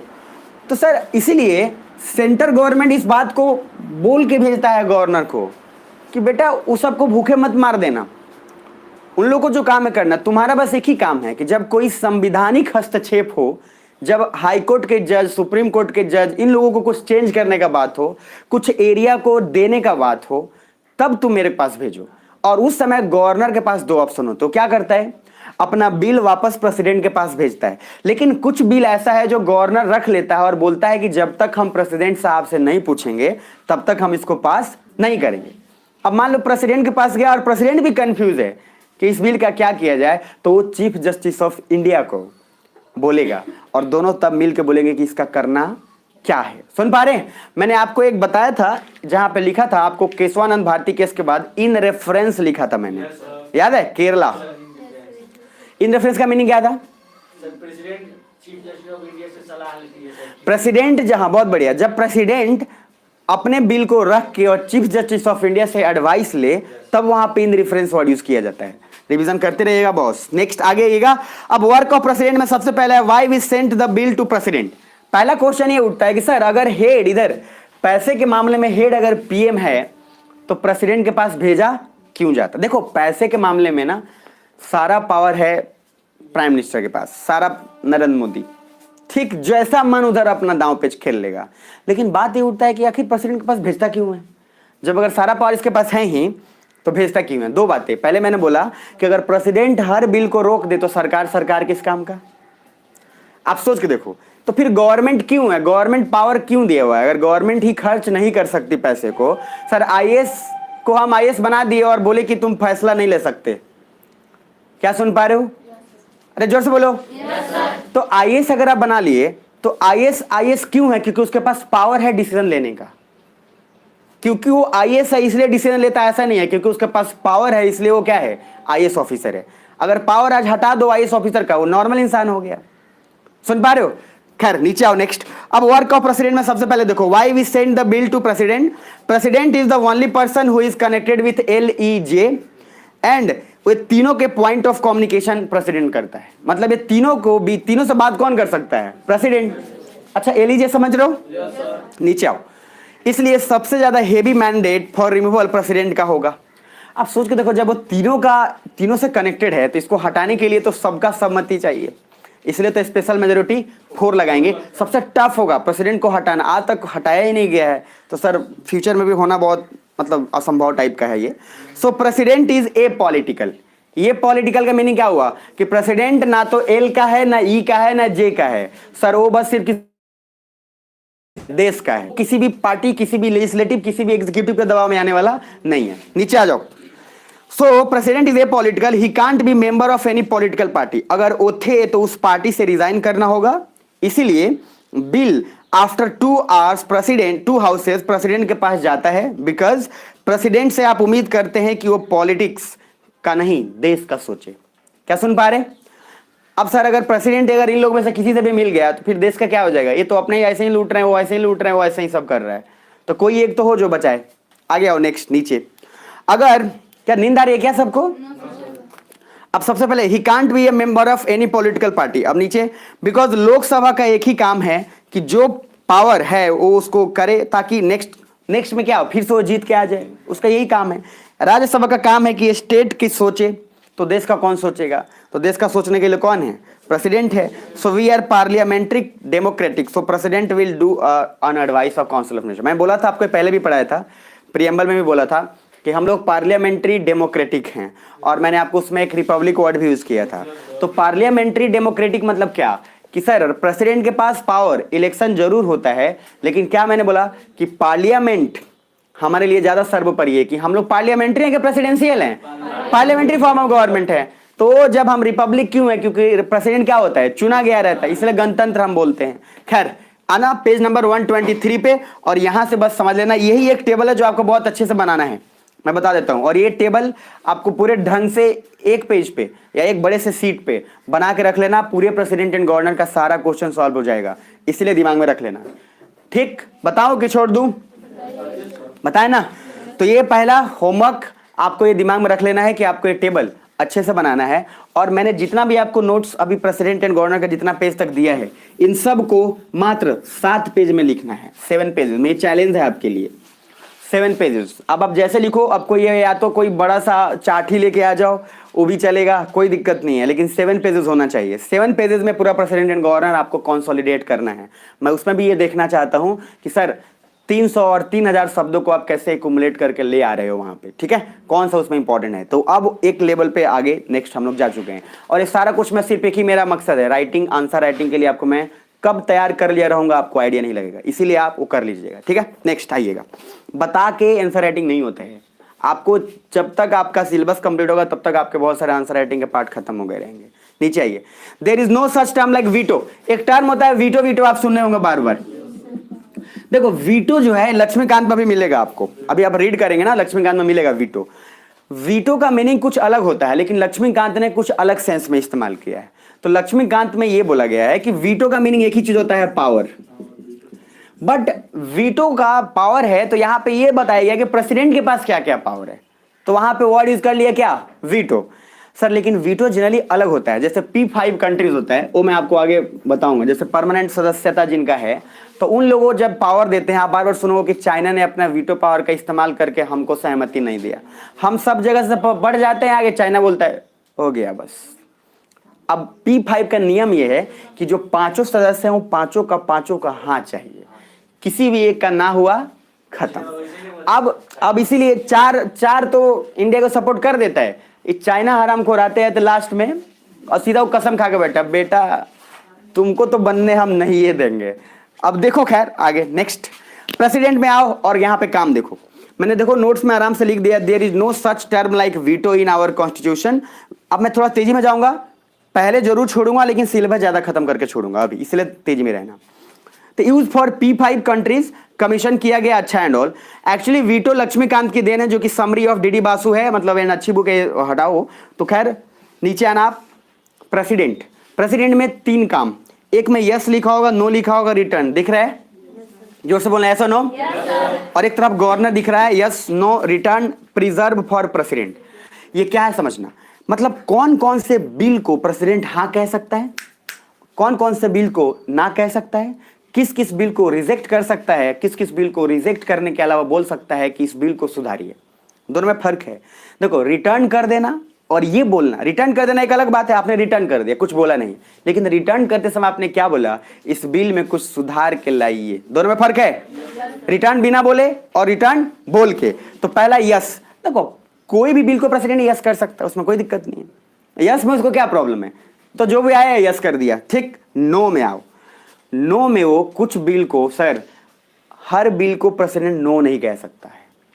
जैसे अगर संवैधानिक संशोधन हुआ है, सुनना, कोई कॉन्स्टिट्यूशनल अमेंडमेंट हुआ है तो संवैधानिक संशोधन का पूरा पावर पार्लियामेंट के पास होता है।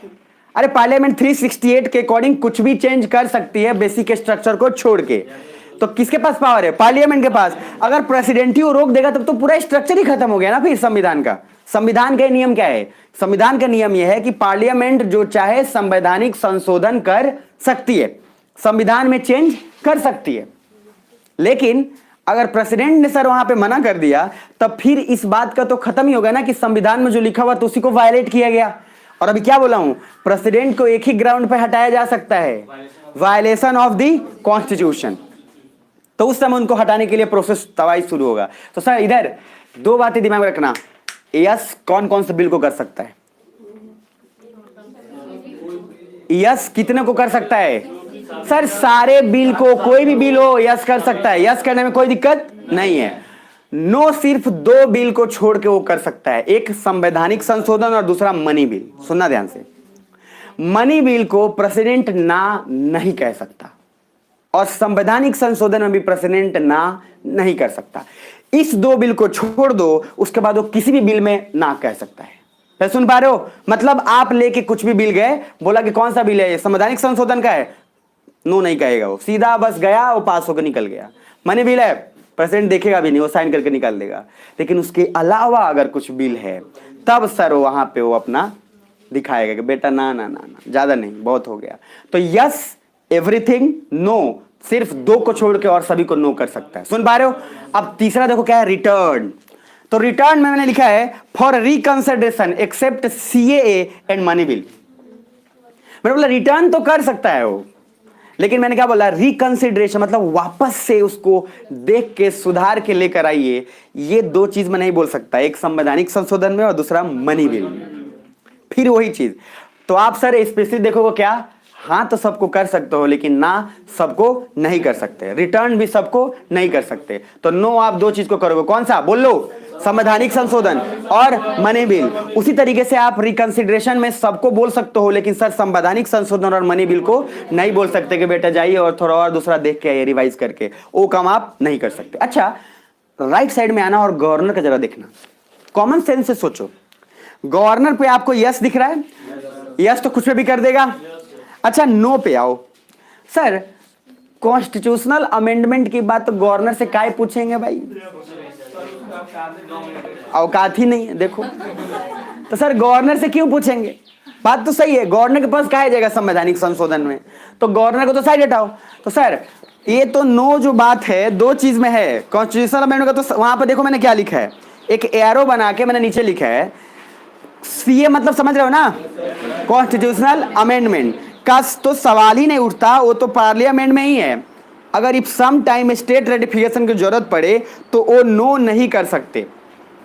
स्टेट रेटिफिकेशन समझ रहे हैं ना, बोला था ना राज्यों की सहमति, स्पेशल मेजोरिटी 1, तो मैंने बोला वहां पे भी गवर्नर के पास ये औकात नहीं है। अच्छा गवर्नर क्यों वहां पे नो करेगा, जिसको सेंटर ने खुद अपॉइंट किया है, तो गवर्नर की सहमति आई है, वो क्यों चाहेगा कि हम हट जाएं, सर वही तो उसको अपॉइंट किया है, तो काहे के लिए हटेगा वो।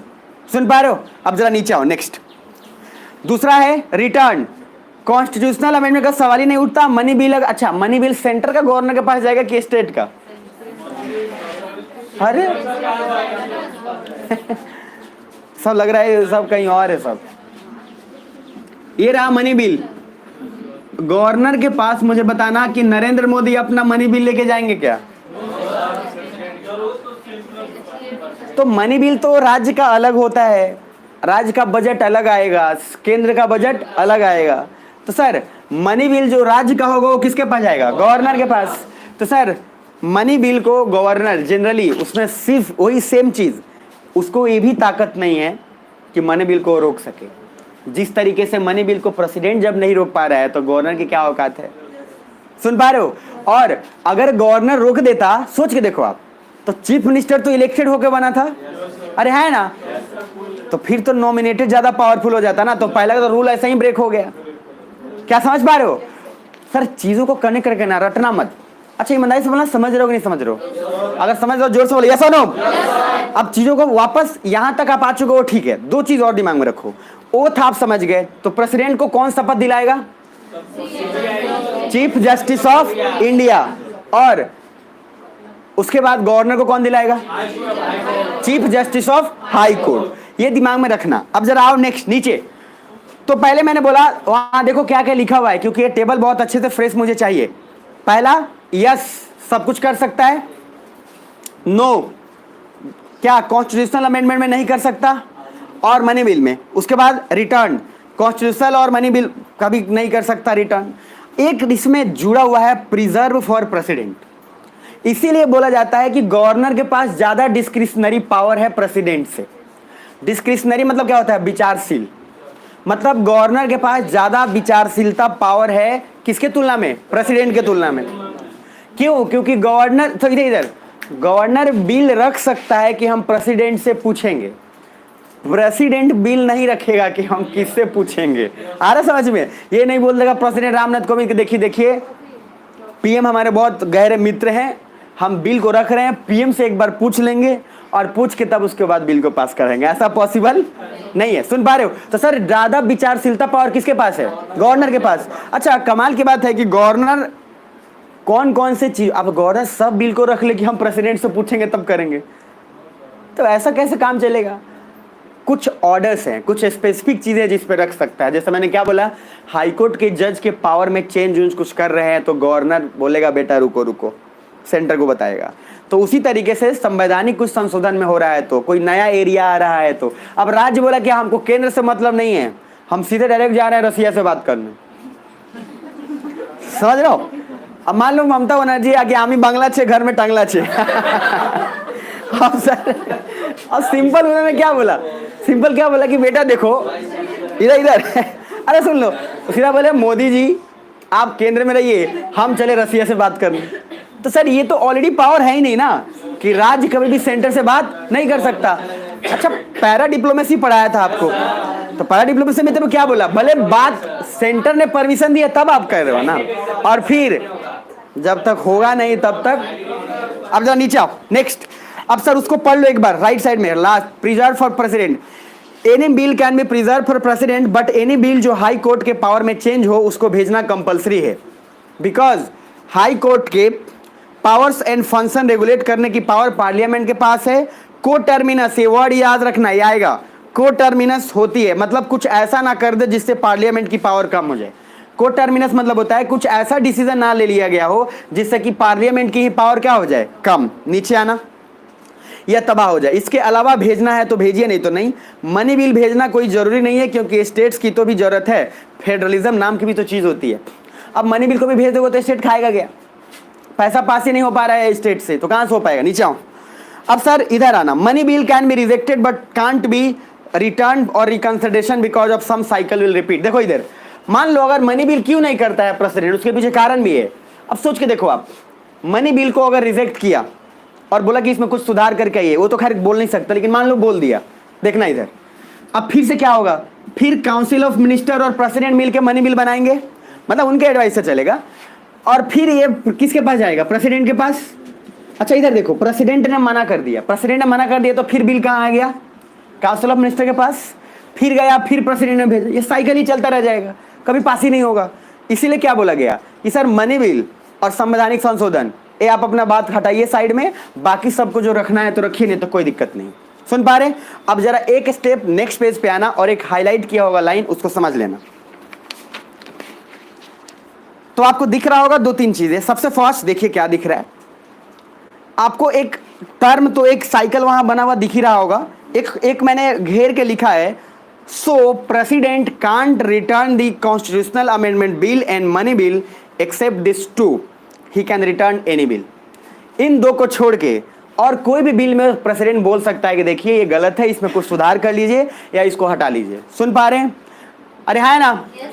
और मनी बिल को सर वो नहीं करने के पीछे बहुत सारा कुछ कारण होता है, बहुत बहुत कुछ कारण है, बट उसमें आप सिंपल समझिए कि अगर पार्लियामेंट अपना मनी बिल पास नहीं करा पाएगा तो पार्लियामेंट को चुन के भेजा क्यों गया था। तब तो ऐसी बात होगी कि पार्लियामेंट अपना मन मर्जी जो करना चाहती है कर रही है, लेकिन प्रेसिडेंट भी जो चाहे वो करना शुरू कर देगा, तो ऐसे देश नहीं चलेगा। नीचे आना। और एक चीज आना, in case of reaction like if president say no to the money bill then that bill totally depends on the two houses, इधर they can pass it or not pass it. President ने अगर बोल भी दिया है तो money bill में कोई दिक्कत नहीं है, हाउस अपने आप फिर पास भी करा लेगा, कुछ वक्त मिलेगा, वो वक्त क्या है नहीं है, नीचे मिलेगा। आगे आइए। पहली बात, इन केस ऑफ रिटर्न, मान लो कोई एक ऐसा बिल है जिसको प्रेसिडेंट रिटर्न कर दिया या चाहता है कि रिटर्न कर दे, सुन पा रहे हो, जोर से बोले, ऐसा नो। अगर रिटर्न करना चाहता है, प्रेसिडेंट को पसंद नहीं आया, बोले कि नहीं इसका शकल ही हमको पसंद नहीं आ रहा बिल का, तो क्या कर सकता है क्या नहीं, जरा देखो नीचे। पहली बात आप सोच के देखो, प्रेसिडेंट को इधर प्रेसिडेंट बोला क्या, अभी थोड़ा बिल रहने दीजिए मेरे पास, हम बढ़िया से पढ़ेंगे तब आपको देंगे। और बोला कि अच्छा ठीक ठीक ठीक। प्रेसिडेंट क्या वही तकिए के नीचे रख लिया, और तकिए के नीचे मैंने वो गद्दी के नीचे कि देख ही नहीं पाया कभी आ रहा समझ में। और वो बिल रखा है, 1 महीना हो गया, 2 महीना हो गया, सरकार उसके बाद दरवाजा खड़ के साहब जनाब सोए हैं कि जगह। प्रेसिडेंट बोला देखो जी सोए भी हैं और जगह भी हैं।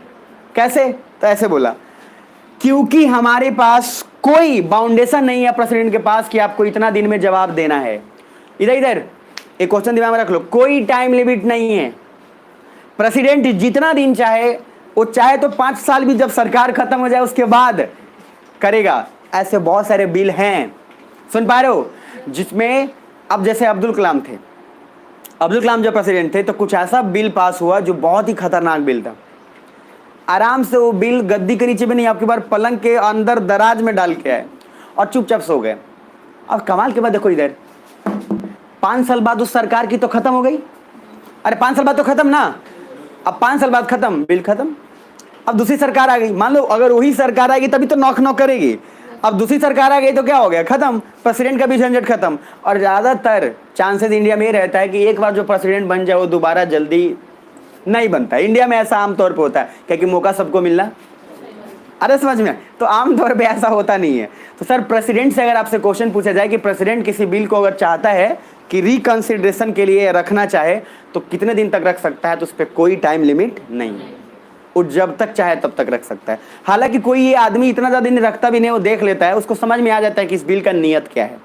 और मैंने आप लोग को पढ़ाया था कि जब भी कोई बिल पास होता है तो 2 चीज़ इंपॉर्टेंट होता है, एक DPL और एक EBL। कि EPL आपको 2 चीज बोला था, EBL और क्या, मतलब आपका एक नियत साफ होना चाहिए और वो जो प्रोसेस है वो लीगल तरीके से पास हुआ होना चाहिए। सुन पा रहे हो, अरे है ना। चलो चलो बस इतना ही छोड़ देते हैं, आगे आओ। Next, why there is no time limit, because imagine that how much pressure on president and governor have to deal with current government in power. It takes a guts to say no, so no time limit is done purposefully so that president and governor can release themselves from pressure and have no foundation. अगर उन पे sir अगर आ गया कि president को इतना दिन में जवाब दे देना है, आप समझ रहे हो प्रेसिडेंट की क्या हालत हो जाएगी, बेचारा कभी मतलब मर जाएगा वो। अब यहाँ तक 125 पे आओ जरा, और वहाँ पे आपको एक सुनाई देगा ऑर्डिनेंस, दिख पा रहा है ऑर्डिनेंस को। इसके अलावा आज मैं जो ये पढ़ा रहा हूँ इसके अलावा और डिटेलिंग भी आगे पढ़ाऊंगा मैं, लेकिन आज आपको जो बताने वाला हूँ इतना दिमाग में रख लेना क्योंकि जरूरी है। तो अभी तक मैंने 2 चीज बताई, इधर प्रेसिडेंट मैंने बोला 2 चीज, इलेक्टेड की नॉमिनेटेड, इलेक्टेड। प्रेसिडेंट अगर चुनाव से आता है तो उसको वही लोग चुनेंगे जो खुद चुनाव से आए हैं, लेकिन हटाने में क्या दोनों शामिल होगा, नॉमिनेटेड भी। प्रेसिडेंट को मैंने बोला कि क्या क्वालिफिकेशन होना चाहिए, नागरिक होना चाहिए, कहाँ का, इंडिया। उसके बाद दूसरा क्या 35 होना चाहिए, शपथ कौन दिलाएगा, CJI, तो चीफ जस्टिस ऑफ इंडिया। उसी तरीके से गवर्नर पे सोच लो तो कौन दिलाएगा, chief justice of high court. अब वापस आगे, नेक्स्ट पेज 125 दिख रहा है, 125 पर दिखेगा तो ध्यान से देखना। In ordinance power president and governor has equal powers. समझो ध्यान से, ऑर्डिनेंस क्या होता है, अध्यादेश जिसको आप बोलते हैं। मान लो सरकार किसी भी वजह से सेशन में नहीं है, सुनना ध्यान से, जैसे ट्रिपल तलाक पास हुआ तो वो भी एक ऑर्डिनेंस था। ट्रिपल तलाक में सर क्या हुआ, वो ऑर्डिनेंस से पास हुआ है ट्रिपल तलाक। मतलब ऑर्डिनेंस का सिचुएशन समझो, मान लो कि पार्लियामेंट में गवर्नमेंट नहीं है, अभी कहीं और गई हुई है, या लॉकडाउन लगा हुआ है। अब लॉकडाउन लगा हुआ है तो लॉकडाउन में क्या हुआ था कि पार्लियामेंट सेशन में नहीं बैठ पा रही थी। ऐसा नियम है कि 6 महीने में एक बार हाउस को बैठना ही पड़ेगा। सुन पा रहे हो? मतलब लोकसभा में आपको 6 महीने में एक बार सभी के सभी लोग आएंगे। क्या सुन रहे हो? अब ये नियम है, लेकिन मान लो किसी भी कारणवश, अब कोरोना का सिचुएशन था, कोई नहीं आ पाया। अगर किसी कारणवश नहीं आ पाया तो 2 चीज़ें हुई। क्या? सबसे फर्स्ट समझिए ध्यान से, सबसे फर्स्ट ये कि आप क्या करोगे, जरूरी हो गया है बिल पास कराना। तो सर काउंसिल ऑफ मिनिस्टर क्या करेगा, आराम से बिल पास, नया लिखा बिल पास कराया प्रेसिडेंट के पास। प्रेसिडेंट ही पावरफुल अभी हो चुका है। याद रखो, इमरजेंसी क्यों लगाया जाता था, उसी तरीके से यहाँ अध्यादेश या ऑर्डिनेंस क्यों लगाया जाता है। ऑर्डिनेंस में 2 चीज़ें होती हैं, पावरफुल सबसे ज़्यादा हो जाता है प्रेसिडेंट, और दूसरा कौन, गवर्नर। राज्य में गवर्नर और सेंटर में कौन, प्रेसिडेंट। 370 जो पास हुआ है ना, उसमें भी यही कांड किया गया है। क्या किया गया, महबूबा मुफ्ती लोग को नज़रबंद किया गया, मोदी जी बोले बंद करो सबको, और उसमें से क्या किया, गवर्नर को फोन किए, हेलो, गवर्नर से पास करवा लिया। गवर्नर किसका रिप्रेजेंटेशन होता है, सेंटर का। अगर वही वहाँ पे महबूबा मुफ्ती और वो सारे जो वहाँ के लोकल रहते तो वो लोग कभी पास होने ही नहीं देते 370 को, क्योंकि उनका राजनीति तो उसी पे चल रहा था। तो उन्होंने पहले क्या किया, पहले सबको बंद करो, बंद करके क्या किया, अब सरकार जब नहीं है सेशन में तो पावरफुल कौन हो गया, गवर्नर और कौन, प्रेसिडेंट। तो खैर राज्य में लगाए तो कौन पावरफुल हो गया, गवर्नर, और गवर्नर किसका रिप्रेजेंटेशन होता है, सेंटर का। तो उसको पास कराना इजी हो गया, आराम से बस गवर्नर ने साइन कर दिया, हो गया, क्योंकि सरकार समझ गई थी कि वहां की लोकल गवर्नमेंट हमको परमिशन नहीं देगी। समझ गए? आगे नेक्स्ट आओ, पहले देखो वहां in ordinance power president and government has equal powers. तो ऑर्डिनेंस में प्रेसिडेंट और गवर्नर क्या हो गया, इक्वल पावर। नीचे आओ, लोकसभा और Rajya Sabha not in session and an urgent law is required. मान लो लोकसभा और राज्यसभा सेशन में नहीं है और बहुत ही इंपॉर्टेंट लॉ पास कराना है, तो सबसे फर्स्ट ध्यान से देखो क्या है, अर्जेंट लॉ क्या करेगा, सेशन नहीं है, काउंसिल ऑफ मिनिस्टर ने लॉ बनाया, उसको ड्राफ्ट किया, प्रेसिडेंट के पास भेजा। अच्छा, ये जो कानून आएगा, ये कानून क्या होगा, परमानेंट होगा कि टेम्पररी होगा? किन किन को लगता है परमानेंट होगा? अब सोच के आप देखो, इधर इधर कानून बनाने का पावर किसके पास है, पार्लियामेंट ही बनाएगी ना सर, पूरा का पूरा पावर किसके पास है, पार्लियामेंट के पास। अच्छा, पार्लियामेंट अभी तो सेशन में ही नहीं है, तो फिर कोई कानून परमानेंट कैसे हो जाएगा? मतलब यही बात हो गई कि आपके घर के मेन फैसले मान लो आपके पापा ले रहे हैं, अब घर के मेन फैसले पापा ले रहे हैं, और भी पापा मान लो गए हुए हैं बांग्लादेश, मान लो, या वैष्णो देवी, थोड़ा दूर चले गया, हमें वैष्णो देवी समझ लो, तो वैष्णो देवी में भी फोन उन काम नहीं करता है। अब वैष्णो देवी फोन उन काम नहीं कर रहा है, तो अभी कौन पावरफुल है, आप? पापा नहीं है अभी, जिसको मन बुलाओ, जिसको मन घुमाओ, जो मन करो, टीवी देखो, ये करो वो करो, अब आप पावर हो गए ना। लेकिन एक बात बताओ, क्या वो हमेशा के लिए रहेगा? जैसे उधर पापा का दस्तक हुआ, नॉक नॉक बेटा गेट खोल, सारा सही सही, आप सीधा हो गया एकदम। तो मतलब क्या, वो टेम्पररी मजा था या परमानेंट? टेम्पररी। तो सेम वही चीज आप समझो, अभी सर पार्लियामेंट सेशन में है नहीं, अब आपके पास प्रेसिडेंट के पास पावर है, प्रेसिडेंट ने पास कर दिया, प्रेसिडेंट ने जब पास किया तो क्या वो परमानेंट होगा कि टेम्पररी? टेम्पररी, क्योंकि जब तक पापा नहीं बोलेंगे कि बेटा यही, मतलब आजादी जब तक पापा नहीं देंगे, जैसे आप घूम रहे हो, लेकिन पापा जब ठप्पा लगा देंगे कि हाँ चल ठीक है तेरे लिए इसी से शादी कर ले, मान लो बोल दिए, तब जाके, नहीं तो जब तक नहीं बताते तब तक आप बोलोगे ना। जैसे ज्यादातर लोग रिलेशन में, तो रिलेशन में तो उनसे बोलोगे कि पापा को पता है, कर ना, मम्मी को पता है, तो कुछ लोग मम्मी को बता देते, मम्मी बोलते हैं अरे सोना बेटा घुमा रहा है, अरे ऐसा मम्मी लोग का होता है, मम्मी लोग को खुशी होता है मेरा बेटा घुमा रहा है, चलो 3-4 को घुमा रहा है। अच्छा, मम्मी लोग को बेटा पे खुशी होता है, बेटी पे नहीं होता है, ये इंडियन मदर है ना। अगर बेटी बोलेगी हम आज इसको बोले ना, आज कोई और, कल कोई और, कल कोई और, तो मम्मी लोग को बोलना जरा, तो कहीं को कुछ देंगे। अब बेटा बोल रहा है तो मम्मी लोग को थोड़ा सा, क्या मैं गलत बोला, सही बोल रहा हूं? तो पापा, अरे अच्छा, बेटा अगर पापा से बोल दे कि पापा मेरी ना गर्लफ्रेंड है, पापा बोलेंगे अच्छा इधर इधर, नहीं नहीं नहीं, इधर आओ। पहली बात तो ये बहुत कम लोग बोल पाएंगे, और खास बात ये है कि अगर आप कुछ बन जाओगे तब बोल भी पाओगे। बिना कुछ बने तो तुम्हारा इसी भी हिम्मत नहीं होगा। आप इसलिए एक दूसरे को बोलते रहते हो बस खाली एग्जाम निकाले दो ना एग्जाम, उसके बाद दोनों आगे आत्मसमर्पण करेंगे और बोलेंगे पापा हम ही हैं और यही है और इसके अलावा कोई दुनिया। लेकिन उससे पहले जो पापा की जो चलेगी, इसीलिए पहले बताने की कोशिश भी ना करें आप लोग, ऐसा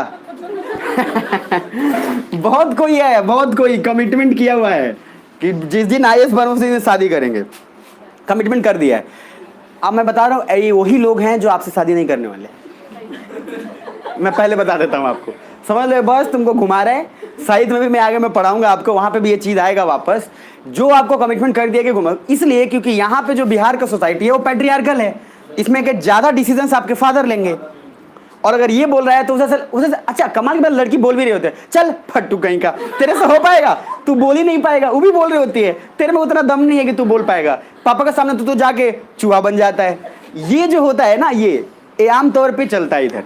वो कितना भी लड़का बोले अच्छा इतना मत बोलो, ये वो खूब बोलेगा। लड़की बोलेगी अरे तुम जाते जाते चुपचाप हो जाओगे, हमको सब पता है, तुम इतना फेंको मत।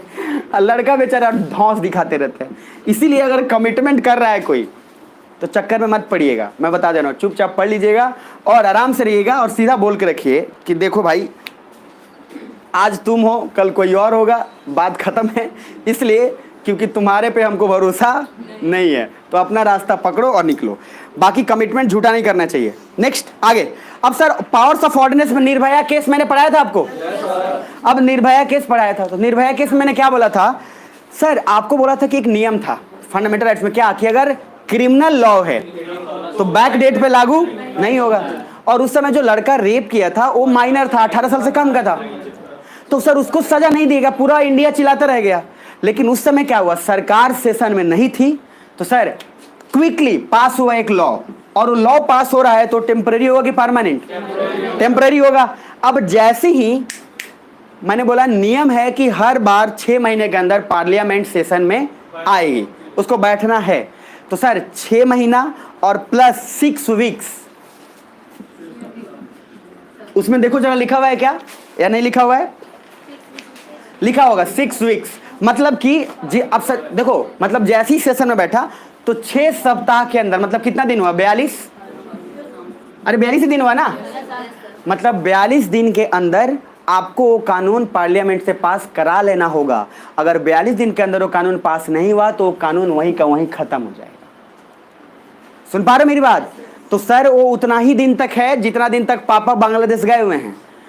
अगर पापा आए उसके बाद तो सर आपका बात हो गया यहाँ खत्म। मतलब आपको क्या समझना है कि सर पार्लियामेंट बैठी है 6 वीक्स के अंदर, बहुत होता है, एक आपको 42 दिन काफी होता है। तो ट्रिपल तलाक में भी सेम ही किएगा, प्रेसिडेंट ने पास करा दिया धाए से, बहुत क्विक हुआ है, रैंडम एकदम ट्रिपल तलाक पास करा दिया गया। अब जैसी सरकार सेशन में आई, सरकार ने बोला जय हो, सबने हाथ दिला दिया, सपोर्ट कर दिया। अच्छा पार्लियामेंट जब आप सपोर्ट कर दिया तो अब कानून परमानेंट हो गया कि टेम्पररी हो गया? Permanent. Same Nirbhaya rape case, उसमें सेम यही चीज हुआ, यहाँ पे भी पास कराया गया कि सर अब से कोई भी बच्चा अगर रेप करे, चाहे वो 18 साल का हो, चाहे उससे कम का हो, चाहे उसको उतना ही सजा मिलेगा जितना एक रेपिस्ट को मिलता है। तो ये ऑर्डिनेंस था, सेशन में आया पार्लियामेंट, सबने सर्वसम्मति से पास करा दिया। तो अब सर कोई बच्चा ये नहीं सोच सकता कि हम माइनर हैं तो हमको सजा नहीं मिल। और वैसे भी सर चोर, रेपिस्ट, डकैत, क्रिमिनल्स का मतलब कोई ना एज होता है और ना ही कोई क्राइटेरिया होता है, दिमाग में रखिएगा सर। कोई एज नहीं होता है कि हाँ इतना ही एज में ये चीज़ हो सकता है, नहीं सर। आगे आपको इसी में डिटेल पढ़ाऊंगा, बहुत सारी चीज़ें हैं। रेप के तो अलग अलग केसेस हैं जो माइनर्स में बहुत सारे इंक्लूडेड हैं। खैर नीचे आइए, अब जरा एक स्टेप नीचे आइएगा। In absence of Lok Sabha Rajya Sabha power is given to the council of minister of rule 1। 2 बातें मैंने बोला आपको कि सर 6 महीने के अंदर सेशन में बैठेगा तो कितना वीक मिलेगा आपको? 6 वीक्स, याद रखना 6 सप्ताह के अंदर पास करा ली तो परमानेंट, नहीं तो टेम्पररी। अब एक बात है जो आम लोगों में फैला हुआ है, वो क्या फैला हुआ है कि प्रेसिडेंट के पास एक वो पावर है कि वो फांसी का सजा माफ कर सकता है। कितने लोग सुने हो वैसे ये बात? कुछ ना कुछ तो आम आदमी में भी ये चलता रहता है बात। तो बात तो सही है। देखो प्रेसिडेंट के पास ही सिर्फ एक पावर है जिसमें किसी को भी फांसी मिल रही है तो वो चाहे तो उसको सजा दे भी सकता है या फिर छोड़ देता है। सुन पा रहे हो? तो ये तो आपको नॉर्मल सुना हो, इसमें कोई तकलीफ नहीं हो। लेकिन एक बात बताओ, गवर्नर के पास माफ करने का क्या पावर है? तो गवर्नर के पास क्या माफ करने का पावर होगा भाई? ठीक है, अब वापस पहले पेज नंबर 126 पे एक बार देख लो, उसके बाद देखना। जल्दी जल्दी जल्दी 125, बस यहीं तक पढ़ाऊंगा आज। 125 पावर्स ऑफ ऑर्डिनेंसेस, नीचे आओ। मैंने क्या लिखा है? इन एवरी 6 मंथ हाउसेस को मिलना ही होता है, that's why 1 ordinance can be maximum for 6 month and 6 weeks and if not passes by Lok Sabha Rajya Sabha then इसके बाद लॉ ऑटोमेटिक खत्म हो जाएगी। इसको खत्म करने के लिए कोई अलग से प्रावधान नहीं है, वो ऑटोमेटिक ही खत्म हो जाएगा। मेरी बात समझ में आ रही है? जैसे नीचे आइए, so presidential ordinance coincidence on parliament power. नीचे आइए, गवर्नर ऑर्डिनेंस और state ordinance coincide on SLA powers.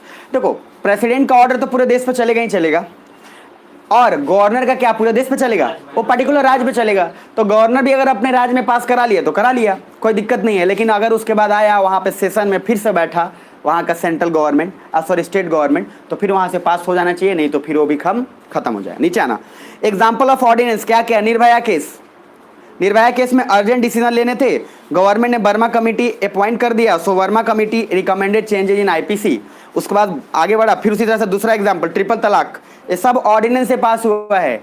Agriculture reform, ये भी ऑर्डिनेंस से ही पास हुआ है। बिल्कुल, तो ऑर्डिनेंस से पास करने के पीछे कारण सिंपल है, एक बात कि सर ज़्यादा लांग लपेट होता नहीं है। एक बार ऑर्डिनेंस पास करा लिया, उसके बाद जब सेशन में आती है तो सरकार ये देखना चाहती है कि उससे हमारा क्या फ़ायदा नुकसान होगा, और सिचुएशन भी देखती है। अब मान लो निर्भया रेप कांड हो, उसमें तो उस रेप कांड में क्या है, लगभग सभी किसी ने एक साथ सर बोला कि इसको पास हो जाना चाहिए, तो पास होना ही था। ट्रिपल तलाक में भी औरतों का शोषण था, ये तलाक तलाक करके उस शोषण को खत्म किया गया। सुन पा रहे हो? आ गया ना? नेक्स्ट, अब नीचे आओ जरा। Every law is judicially reviewable, so when ordinance is in force then also it is judicially reviewable. Triple तलाक के खिलाफ तुरंत कोर्ट में केस चला गया था। अच्छा, कमाल की बात है, जैसे ही ट्रिपल तलाक आया पूरे ये धर्म के वामपंथी लोग पहुंच गए।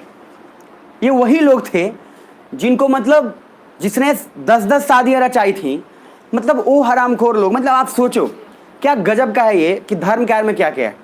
धर्म के आड़ में आपने 10 शादियां कर ली हैं, एक को आपने शादी करी, फिर 2-3, अच्छा मैंने आपको पढ़ाया था ना, वो यूसीसी पढ़ाया था, फिर मैंने आप मुस्लिम धर्म और हिंदू के बारे में बताया था ना सब कि क्या क्या नियम है, नहीं पढ़ाया था क्या? हाँ, सब कुछ पढ़ाया था। तो सर यहाँ पे आप सोचो, आपने एक औरत जिसके साथ आप पिछले 10 साल से हो, उसको सिर्फ 3 बार तलाक तलाक बोल दिए तो हो गया खत्म। इससे ज़्यादा घटियापन क्या हो सकता है? और फिर आप दूसरी औरत से शादी कर ले रहे हो, फिर 3 साल 4 साल बाद तलाक तलाक करके फिर खत्म कर दे रहे हो। ये तो सर शोषण है ना। ये दूसरा क्या है? इससे घटियापन क्या होगा? तो ये जो शोषण है ये सभी को। अच्छा, कमाल की बात यही हुई कि उस समय ज़्यादातर लोग बोलते हैं क्या कि सर बीजेपी का ज़्यादातर लोगों से क्या पंगा है कि सर ये बीजेपी जो है ये हिंदू मुस्लिम खाली करते रहती है और मुस्लिम का विरोधी है। ये आम लोगों का राय है। अच्छा, सच बात ये है, सुन लो, कि बीजेपी मुस्लिम्स की वजह से ही जीतती है। मुस्लिम्स की सारी औरतों ने इतने ज़बरदस्त वोट किया बीजेपी को, मैं आपको बता देता हूँ। सारी मुसलमान की औरतें, उनको पता था कि उन्हें क्या मिला है। जो भोग रहा होता है ना, उसको रियल वैल्यू समझ में आता है, और सबसे ज़्यादा वोट मिला। अच्छा, कमाल की बात है कि 2 बार अभी जीत गए ना, एक बार 2014 में, फिर 2018-19 में। अब ये दोबारा जीते तो उससे ज़्यादा बहुमत से फिर इसमें जीत गया। अब आप सोचो कि फिर आने वाला है 2024। अब जो 2024 आने वाला है तो इसमें भी कुछ होने वाला है अभी, समझ में आया मेरी बात? और अब इसमें कुछ होने वाला, मुझे पार्टी और उसमें कोई इंटरेस्ट नहीं है। मुझे इंटरेस्ट इस बात में है, देखो जब मैं डिस्कशन जनरली किसी से नहीं करता इस पे, लेकिन अगर कोई आ जाए और ठान लेके हमको डिस्कशन करना है तो फिर हम वहाँ से निकल ही लेते हैं। इसलिए क्योंकि वो समझना नहीं चाहता है कि क्या है, क्या है कि वो हार चुका है, वो हारा हुआ, वो समझना चाहता ही नहीं है। वो बार बार मुस्लिम्स गढ़ में आएगा, वो सारे गढ़ में उनको वोट मिला है जिस गढ़ में किसी पार्टी को कभी बहुत ज़्यादा मिला करता था। नियत जब साफ हो ना, तो गढ़ कोई हो, धर्म कोई हो, जाति कोई हो, कोई फर्क ही नहीं पड़ता है, जीतोगे आप। सुन पा रहे मेरी बात? अब बिहार में जैसे आमतौर पे अभी जाके टूट रहा है, पहले नहीं था। पहले कास्टेज्म था कि हाँ आप इस कास्ट के हैं तो इसी कास्ट को देंगे, उस कास्ट के अलावा देंगे ही नहीं। आप यादव जी हैं तो यादव जी को देंगे, आप ये हैं तो। अब सर कुछ जाति ऐसी हैं, जैसे बिहार में तो बिहार में सबको जाति में इंटरेस्ट है। पहले क्या पूछा, हाँ पहले क्या पूछा जाता है अब जैसे रूम लेने गए तो रूम पहले पूछेगा नाम, हमसे भी पूछेगा नाम, नाम बोले अच्छा नाम तो सौरभ, अच्छा पूरा नाम, हम बोले सौरभ कुमार। अब कर उसको उसको बेचैनी हो रही है। अच्छा पापा, अच्छा बउआ पापा के नाम, पापा का नाम फिर उसमें कुमार। करे अब उसको सर एकदम अभी बर्दाश्त नहीं करे। अच्छा बउआ कौन जाति के हो, हम बोले ये पूछिए ना। आप पूछना जो चाहते हो वो पूछिए, क्या घुमा फिरा के पूछ रहे हैं आप। तो सर आप ऐसा सोचो कि एक आदमी जाति देख के अगर ये डिसाइड कर रहा है कि कौन कैसा है, तो इससे घटियापन क्या होगा। अच्छा कमाल की बात देखो, कितना मुझे एक बात अच्छा लगा। अब यादव जी हैं जैसे कौन, तेजस्वी प्रताप। अब तेजस्वी प्रताप यादव की शादी किससे की है, क्रिश्चियन से। मुझे बात बहुत अच्छा लगा, मैं बता दे रहा हूं आपको। अब यादव जो लोग हैं, अब इसमें कोई यादव उदव वो टेंशन में लेना कि जो भी है नहीं है, आप इस बात को नॉर्मल जिक्र करके समझना। हाँ जाति हटाओ, सीधा फ्रैंक। इधर समझने की बात क्या है, सुनो इधर कि यादव जी लोग वोट देते थे सिर्फ किसको, यादव जी को। अच्छा जैसी तेजस्वी प्रताप ने शादी किया, आधा से ज्यादा यादव अगेंस्ट हो गए, मामा खुद हो गए अगेंस्ट। आप देखे थे काफी, सुने थे। लेकिन मुझे ये बात इसलिए अच्छा लगा कि कम से कम चलो राजनीति के लिए भले ही उसने यादव यादव खेला है, लेकिन रियल लाइफ में वो भी मानता है कि जाति होता, और ये बहुत अच्छा चीज है। इसीलिए आम आदमी को ये कब समझ में आएगा उसका पता नहीं। आज मैंने देखा है मुजफ्फरपुर में इलेक्शन में कोई अगर जैसे जीता, मैं बताया भी था आपको एक बार, तो यादव पहली बार ऐसा हुआ कि यादव जी लोगों ने दूसरे जाति को जिता दिया और उसको कंधा पे लेकर घूम रहे हैं। मुझे इंटरेस्ट इस बात में था कि सर अब बिहार एक थोड़ा सा दूसरे तरफ से चल रहा है, ये एक प्रोग्रेसिव है। नहीं तो अगर एक ही जाति खाली एक जाति को सपोर्ट करे वो गड़बड़ी। इसलिए आज तेजस्वी प्रताप को वो स्टेप भले ही किसी को कैसा लगा नहीं लगा, मुझे एक बात बहुत अच्छा लगा कि कम से कम ये इस बात को अंदर से समझता है कि बेटा जाति पाति साध में प्यार करो। हाँ नहीं क्या बोलना है तो, अच्छा हो गया। हाँ तो वही जाति, वही बोला ना कि जाति वाति साइड रखो बस, आगे आओ नेक्स्ट। चलो अब वापस समझना नीचे, और पेज नंबर कहां पे है, पेज नंबर 126। सुनो ध्यान से अब थोड़ा सा। अच्छा आप लोग में से कितने लोग, चलो एक बार हम भी आ चुका हूं, आप कभी भी मतलब कि बिना काउंसिल ऑफ मिनिस्टर से पूछे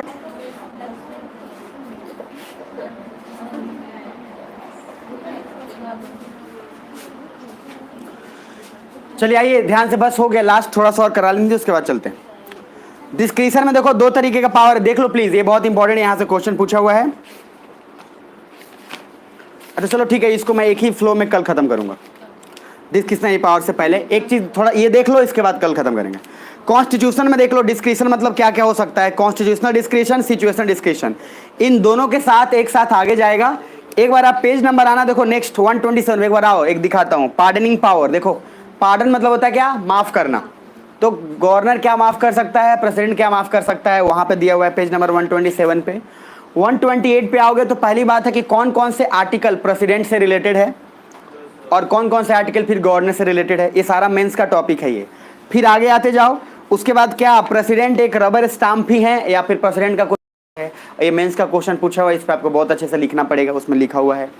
उसके बाद नेक्स्ट है कि गवर्नर से रिलेटेड कौन कौन से आर्टिकल हैं, आर्टिकल 153, 155 जो भी है उसका, फिर गवर्नर के बारे में क्वेश्चन पूछा हुआ है। फिर इसी तरीके से आगे जाओगे आप तो सर गवर्नर का अपोजिशन, गवर्नर का पोस्ट होना चाहिए नहीं होना चाहिए, सारा डिस्कशन है। 134 तक ये आते आते खत्म हो जाएगा और उसके बाद पार्लियामेंट हम लोग शुरू कर देंगे। तो बेसिकली आज जितना पढ़ा है उसको मैं रिपीट अभी कर देता हूँ। इसके अलावा कल प्रेसिडेंट खत्म हो जाएगा, प्रेसिडेंट एंड गवर्नर। लक्ष्मीकांत कितने लोग लाए हो अभी, बहुत बढ़िया। तो लक्ष्मीकांत जो लोग, अरे मैं बोल चुका हूँ लक्ष्मीकांत अब कंटिन्यूस आपको रखना है अपने पास, तो रखना है। उससे पहले मैं एक बार रिपीट कर देता हूँ, पेज नंबर आओ 1113 पे, जल्दी से क्विक थोड़ा। 113 पे आइए, आगे। अब मेरी बातों को ध्यान से 5 मिनट सुन लेना जो पिछले बार से पढ़ो, ताकि आपके दिमाग में सारा का सारा कुछ चिपक जाए। 113 पे आपको दिख रहा है कि प्रीलिम्स और मेंस के अकॉर्डिंग क्या क्या है। उसके बाद मैंने बोला है 2 चीज बाकी, एक प्रेसिडेंशियल इलेक्शन और इसके आगे का टॉपिक। प्रेसिडेंशियल इलेक्शन मैं अगले क्लास में कराऊंगा, और उसके बाद सीधा आप आओ 120 120 120 पे आएंगे तो मैंने क्या पढ़ा है कि प्रेसिडेंट बनने के लिए क्या क्या क्वालिफिकेशन चाहिए। तो पहला क्वालिफिकेशन क्या है, सिटीजनशिप इंडियन होना चाहिए, दूसरा एज 35, उसके बाद नेक्स्ट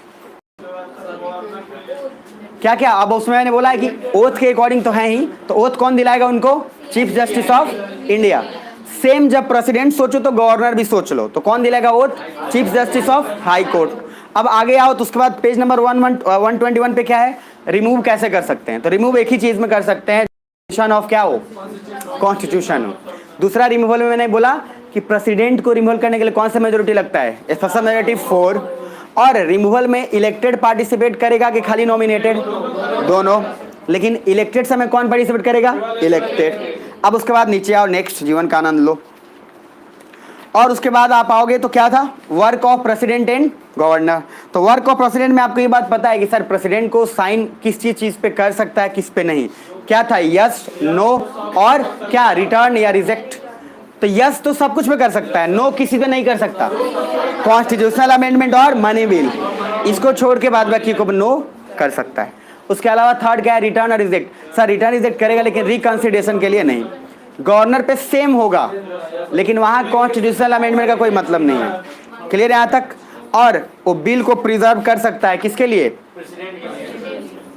चलो तो यहां तक ठीक। अब नेक्स्ट उसके बाद ऑर्डिनेंस। ऑर्डिनेंस में क्या बोला? अध्यादेश। तो जो अध्यादेश होता है उसमें क्या बोलते हैं कि सर आप सेशन में नहीं है, अगर तो सेशन में अगर कोई नहीं है सरकार, तो उस समय प्रेसिडेंट ने साइन पे बेसिस पे टेम्पररी लॉ पास करा दिया गया।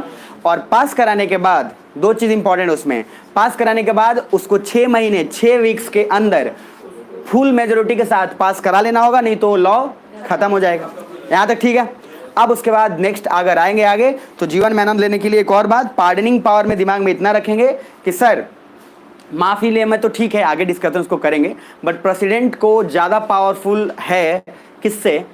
गवर्नर से, इसमें तो कोई डाउट नहीं है। लेकिन प्रेसिडेंट का पोस्ट क्यों रखा गया, उसके हजारों कारण, और उसमें पहला सबसे इंपॉर्टेंट कारण यह है कि ये तीनों लोग अपना अपना सोच रहे हैं। प्रेसिडेंट एक पर्टिकुलर देश के बारे में सोच रहा है, इसीलिए एक प्रेसिडेंट को पॉलिटिकल होना चाहिए और पॉलिटिकली न्यूट्रल होना चाहिए। मतलब ना तो किसी पार्टी से जुड़ा हो, ना किसी धर्म, ना किसी इलेक्टिक कोई भी सभा से नहीं। वो सर सिर्फ एक चीज का है, किसका है? देश का। अच्छा कमाल की बात है, इसलिए जितना भी साइन होता है डील, वो सब प्रेसिडेंट के नाम पे साइन होता है। और कोई भी बाहर विदेश में अगर कुछ भी चीज हो रहा है इंटरनेशनली, तो सर प्रेसिडेंट ऑफ इंडिया का गैजेट उस पे होता है। तो प्रेसिडेंट ऑफ इंडिया पहले जिम्मेदार है किसी भी चीज के लिए। सुन पा रहे हो? तो खैर यहाँ तक ये रखते हैं, कल इसको नेक्स्ट क्लास में कंटिन्यू करेंगे। और बाकी आप लोग अभी लक्ष्मीकांत निकाल लीजिए, या फिर मैं पेज नंबर कुछ बता देता हूँ, उसको पढ़ लीजिए, एक बार निकाल लीजिए, क्विक पढ़ लीजिएगा उसको घर जाके।